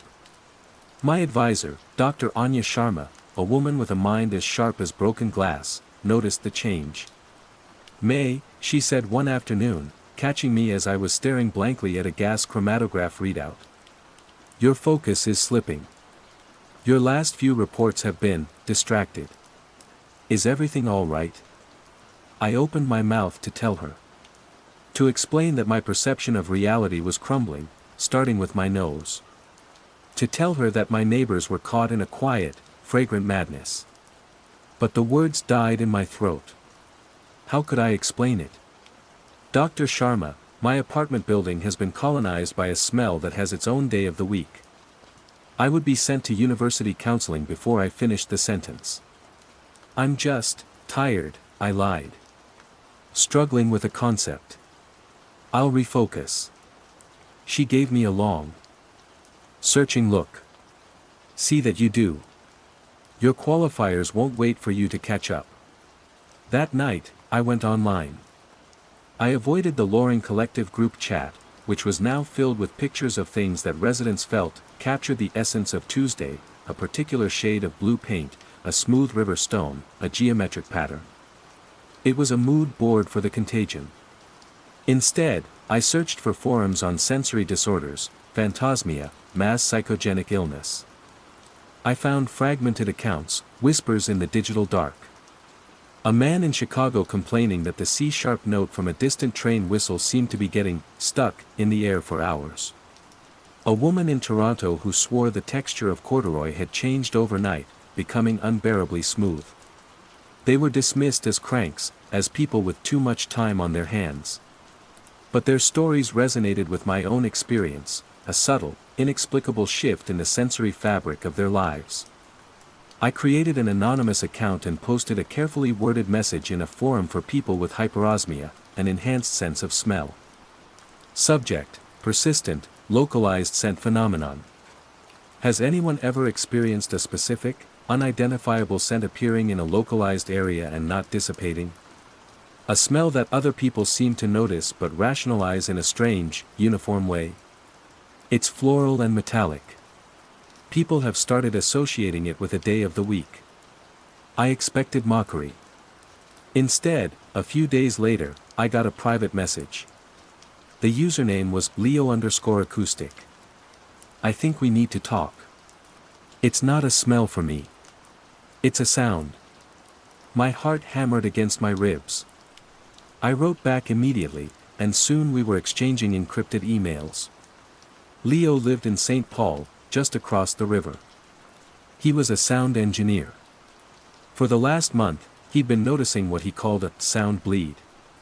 A low, resonant hum, around 120 Hz, that used to be faintly audible near a specific power substation on Friday afternoons. Now, it was constant. And people were starting to talk about it. The Friday sound, they called it. They said it was calming. They said it helped them focus. Leo had tried to show his colleagues on a spectrogram that the hum was now present on Monday, on Tuesday, on every day of the week. They couldn't see it. Or they wouldn't. They just smiled and told him to stop worrying and enjoy the hum. Leo was my lifeline. He was the first person who didn't make me feel insane. We were 2 data points suggesting a pattern. It wasn't just a smell. It wasn't just a sound. It was a quiet contagion that chose a sensory medium and a temporal anchor, a day of the week, and began to spread. This new knowledge gave me a sliver of hope, but it also deepened the horror. This was bigger than my building. Minneapolis, St. Paul, how far did it go? Meanwhile, the subplot of David's art had taken a terrifying turn.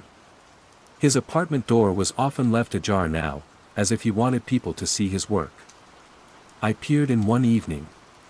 The space was no longer a living area, it was a gallery, a shrine. Dozens of sculptures filled every surface. They were all variations on the same theme, complex, lattice-like structures, some resembling impossible molecules, others like crystalline growths. They were beautiful, in a sterile, alien way. And they were all painted the exact same shade of pale, metallic blue. He had started calling his collection the Tuesday forms. People from the building would come and stand in his doorway, gazing at the sculptures with rapt expressions. They would murmur to each other about the clarity and purity of the shapes. They were organized. Their obsession was becoming a ritual. One afternoon, I returned from the lab to find a small package outside my door. It was wrapped in plain brown paper. My name was written on it in David's neat, architectural script. Inside, nestled on a bed of tissue paper, was a small, palm-sized sculpture. It was one of the Tuesday forms, a miniature replica of the larger pieces in his apartment. It was cool and smooth to the touch. There was a note. "May, I know you've been struggling. I thought this might help you understand. This is the shape of it. The shape of Tuesday. It's simple. Once you stop fighting it. David." I dropped it as if it were burning. The small ceramic object clattered onto the floor. The shape of Tuesday. He had given the smell a physical form. He was trying to convert me. My carefully maintained logbook became my only confidant. My entries grew longer, more frantic. Week 8, scent is now omnipresent. Leo reports Friday's sound has spread across most of St. Paul. Public access news ran a short, cheerful story about the city's new, signature hum. They're embracing it. The behavioral changes here are more pronounced. Tenants now gather in the hallways for several minutes after sunrise. They don't speak. They just breathe. Deeply. In unison. A silent, fragrant communion. I stay in my apartment, door locked, towel stuffed against the bottom. My isolation was absolute. The building I had called home for 3 years had become an alien habitat. My neighbors, once familiar faces, were now members of a quiet cult, devoted to a smell and a day of the week. I was the heretic, the unbeliever, the only one left who remembered the complex, chaotic, beautiful world of scents that had existed before. The worst moment came late one Wednesday night. I was working, trying to lose myself in chemical formulas, when a wave of desperate nostalgia washed over me. I wanted, more than anything, to remember a simple, specific smell. My mother's jasmine tea. I closed my eyes, trying to conjure it. I could remember the image of the steam rising from the cup. I could remember the warmth in my hands. But the scent, it was a ghost. A flickering, indistinct memory. And beneath it, a faint but persistent overlay of sterile geraniums and cold metal. The Tuesday smell was not just in the air around me, it was creeping into my memories. It was overriding my past. That was when I truly understood. This wasn't just a change. It was an erasure. Underscore underscore underscore underscore underscore underscore underscore underscore underscore underscore underscore underscore underscore underscore underscore underscore. Phase 3, the nature of the threat and escalation. The discovery that the Tuesday smell was invading my memories was the catalyst that shifted my fear from passive dread to active investigation. I was no longer just a victim, I was a scientist with a problem. A terrifying, reality-bending problem. My first step was to try and capture the damn thing. If it was a molecule, I could identify it. I spent a frantic weekend cobbling together a DIY air sampling kit using lab-grade filters, a small vacuum pump, and sealed canisters. It was a clumsy setup, but the principle was sound. I took samples from my hallway, from David's open doorway, and from the air outside my window. For a control, I drove 20 miles west of the city, out into the flat, open farmland where the air smelled of nothing but damp earth and corn husks, and took a sample there. Back in the lab, after hours, I ran the samples through the gas chromatography mass spectrometry machine. The GCMS is the gold standard, a device that can separate and identify the chemical components of a sample with breathtaking precision. I watched the screen, my heart pounding, as the data from the control sample scrolled by. Normal atmospheric components, nitrogen, oxygen, argon, trace amounts of pollutants, organic compounds from soil bacteria. Predictable. Sane. Then I ran the sample from my hallway. The chromatograph showed nothing. Nothing unusual. The same atmospheric components. The same trace elements. There was no massive spike indicating a novel compound. No unidentifiable floral ester, no metallic ketone. According to the most sensitive machine I had access to, the air in my hallway was chemically identical to the air 20 miles out in the country. I ran the tests again. And again. The results were the same. The Tuesday smell had no mass. It had no chemical signature. It registered on the most sensitive instrument known to man, the human olfactory bulb, but left no trace on our most advanced scientific equipment. It wasn't a chemical. The realization was a physical blow. A chemical could be filtered, neutralized, broken down. But this? This was something else entirely. It was a piece of information, not matter. A phantom signal that was somehow hijacking human perception directly. My correspondence with Leo intensified. We were two shipwreck survivors flashing mirrors at each other from different islands. May, he wrote, I managed to get my hands on a high-end audio spectrum analyzer. Same results as you. I can hear the Friday sound clear as day. I can even feel it vibrating in my teeth. But the analyzer shows nothing. Just the usual ambient noise of the city. My boss thinks I'm having an auditory hallucination. He suggested I take a medical leave. He was facing the same wall. The contagion was scientifically invisible. It existed only in the space between the world and the mind.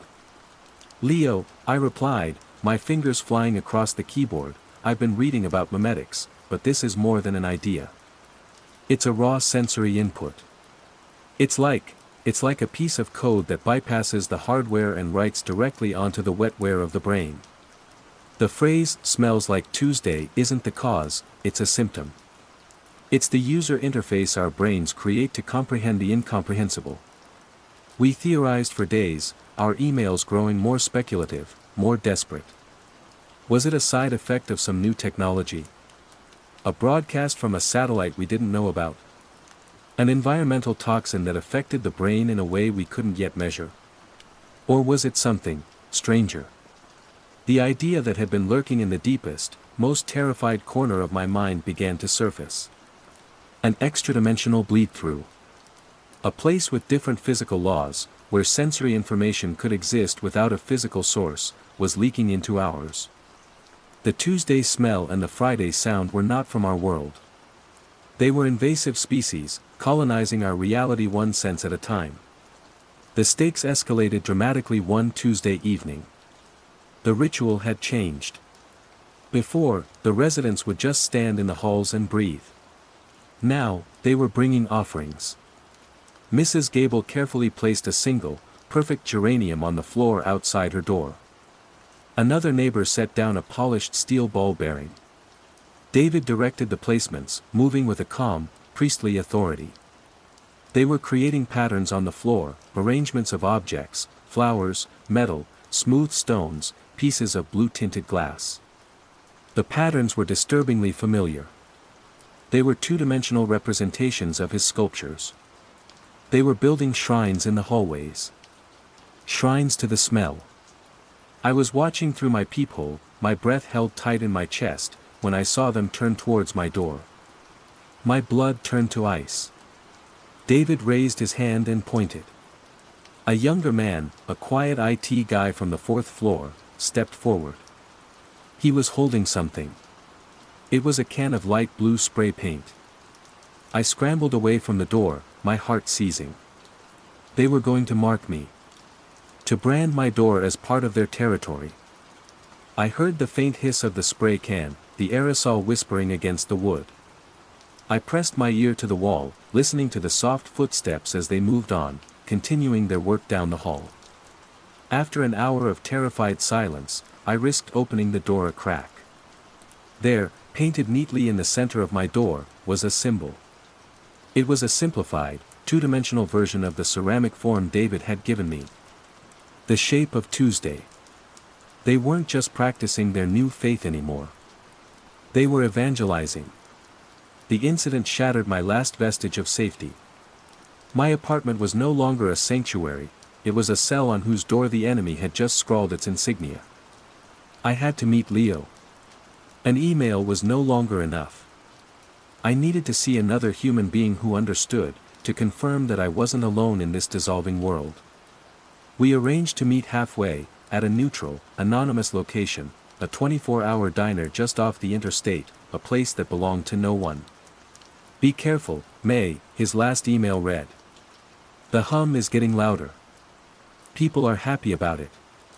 They say it makes the city feel more unified. I feel so tired.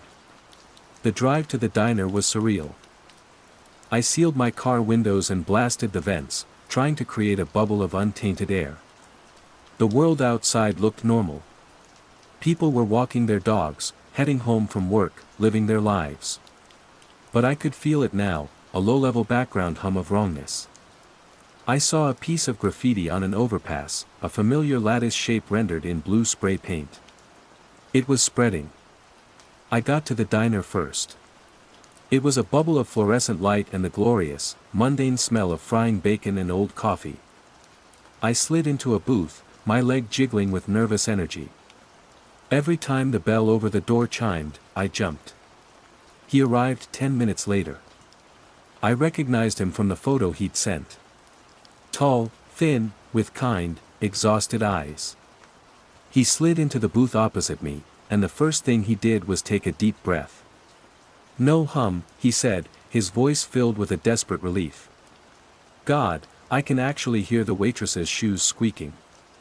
It's beautiful. And no smell, I replied, a shaky smile on my face. Just grease. For a moment, we were just two people in a diner. We talked for 2 hours. We compared notes, timelines, the escalating strangeness. He told me about the Friday choirs, groups of people who gathered in parks in St. Paul to hum along with the sound, believing it to be a new form of meditative practice. The parallels were exact, terrifying. We weren't crazy. This was real. The alliance felt solid, a rock in a sea of madness. We made a plan. We would collect more data, find others like us, try to find a pattern, a source. Maybe the contagion followed power lines, or water systems. For the first time in weeks, I felt a flicker of hope. Then, as the waitress came to refill our coffees, Leo flinched. What's wrong? I asked. Nothing, he said, but his eyes were darting around the diner. Just, did you hear that? Hear what? That buzz. From the lights. He was looking at the long fluorescent tubes on the ceiling. It's a C-sharp. Almost 120 Hz. My hope began to curdle. Leo, that's just a normal ballast hum. All fluorescent lights do that. No, he insisted, a strange, placid look starting to creep into his eyes. No, this is different. It's nice. It's the same note. The Friday sound. It's here. Leo, no. I reached across the table, my hand hovering over his. It's not. It's just a light. He wasn't listening. He had closed his eyes, a faint smile on his lips. It's spreading, he whispered, but not in a tone of fear. It was a tone of reverence. It's trying to unify everything. Can't you hear how beautiful it is? It's so much simpler this way. He opened his eyes and looked at me. The exhausted, kind man I had met 2 hours ago was gone. In his place was a calm, serene stranger. He was one of them. The contagion wasn't just in the environment, it was a seed planted in their minds, waiting for the right trigger to bloom. For Leo, the hum of a diner light had been enough. My ally was gone. The rock I had been clinging to had dissolved into sand. I was utterly, completely alone again, sitting in a pool of fluorescent light across from a man who had just converted to the religion of the hum. The waitress came back with the coffee pot, and she paused. "Everything okay here, folks?" she asked, and then she tilted her head. "Huh. You know, for a Wednesday, it sure sounds a lot like Friday in here tonight." I stood up so fast my chair screeched against the linoleum. I threw a $20 bill on the table and ran, leaving Leo smiling beatifically in the booth. The contagion wasn't just spreading. It was accelerating. And it was learning to translate itself. Underscore underscore underscore underscore underscore underscore underscore underscore underscore underscore underscore underscore underscore underscore underscore underscore. Phase 4, Confrontation/Revelation and Aftermath. I drove back to Minneapolis in a state of cold, clear panic. The encounter with Leo had stripped away my last illusions. There was no fighting this. You don't fight a change in the laws of physics. You don't fight a concept that rewrites the minds of those it touches. You can only run. When I reached the outskirts of the city, the Tuesday smell hit me like a physical wall. It was stronger than ever before, thick and cloying. It was no longer just in my building, it was a dome of scent covering the entire metro area. I saw it in the world around me. The blue lattice graffiti was everywhere, on mailboxes, on bus shelters, on the side of a delivery truck. A local news van was parked near my street, and a reporter was cheerfully interviewing a woman who was holding a geranium. "It's just so wonderful," the woman was saying, "how the whole city has come together to embrace our new signature scent. It really gives Minneapolis a unique identity." The contagion had won. It hadn't just infected my apartment building, it had conquered the city, and the city was celebrating its own assimilation. My plan was simple and desperate: get my research notes, my laptop, my passport, and whatever cash I had, and drive west until the smell stopped. And then keep driving. Getting into the Loring Collective was like infiltrating a foreign country. The front door was propped open. The lobby was filled with people, all moving with a slow, dreamy deliberation. They were arranging things. Blue glass bottles, steel cutlery, geraniums in small pots. They were turning the entire building into one massive Tuesday form. No one tried to stop me.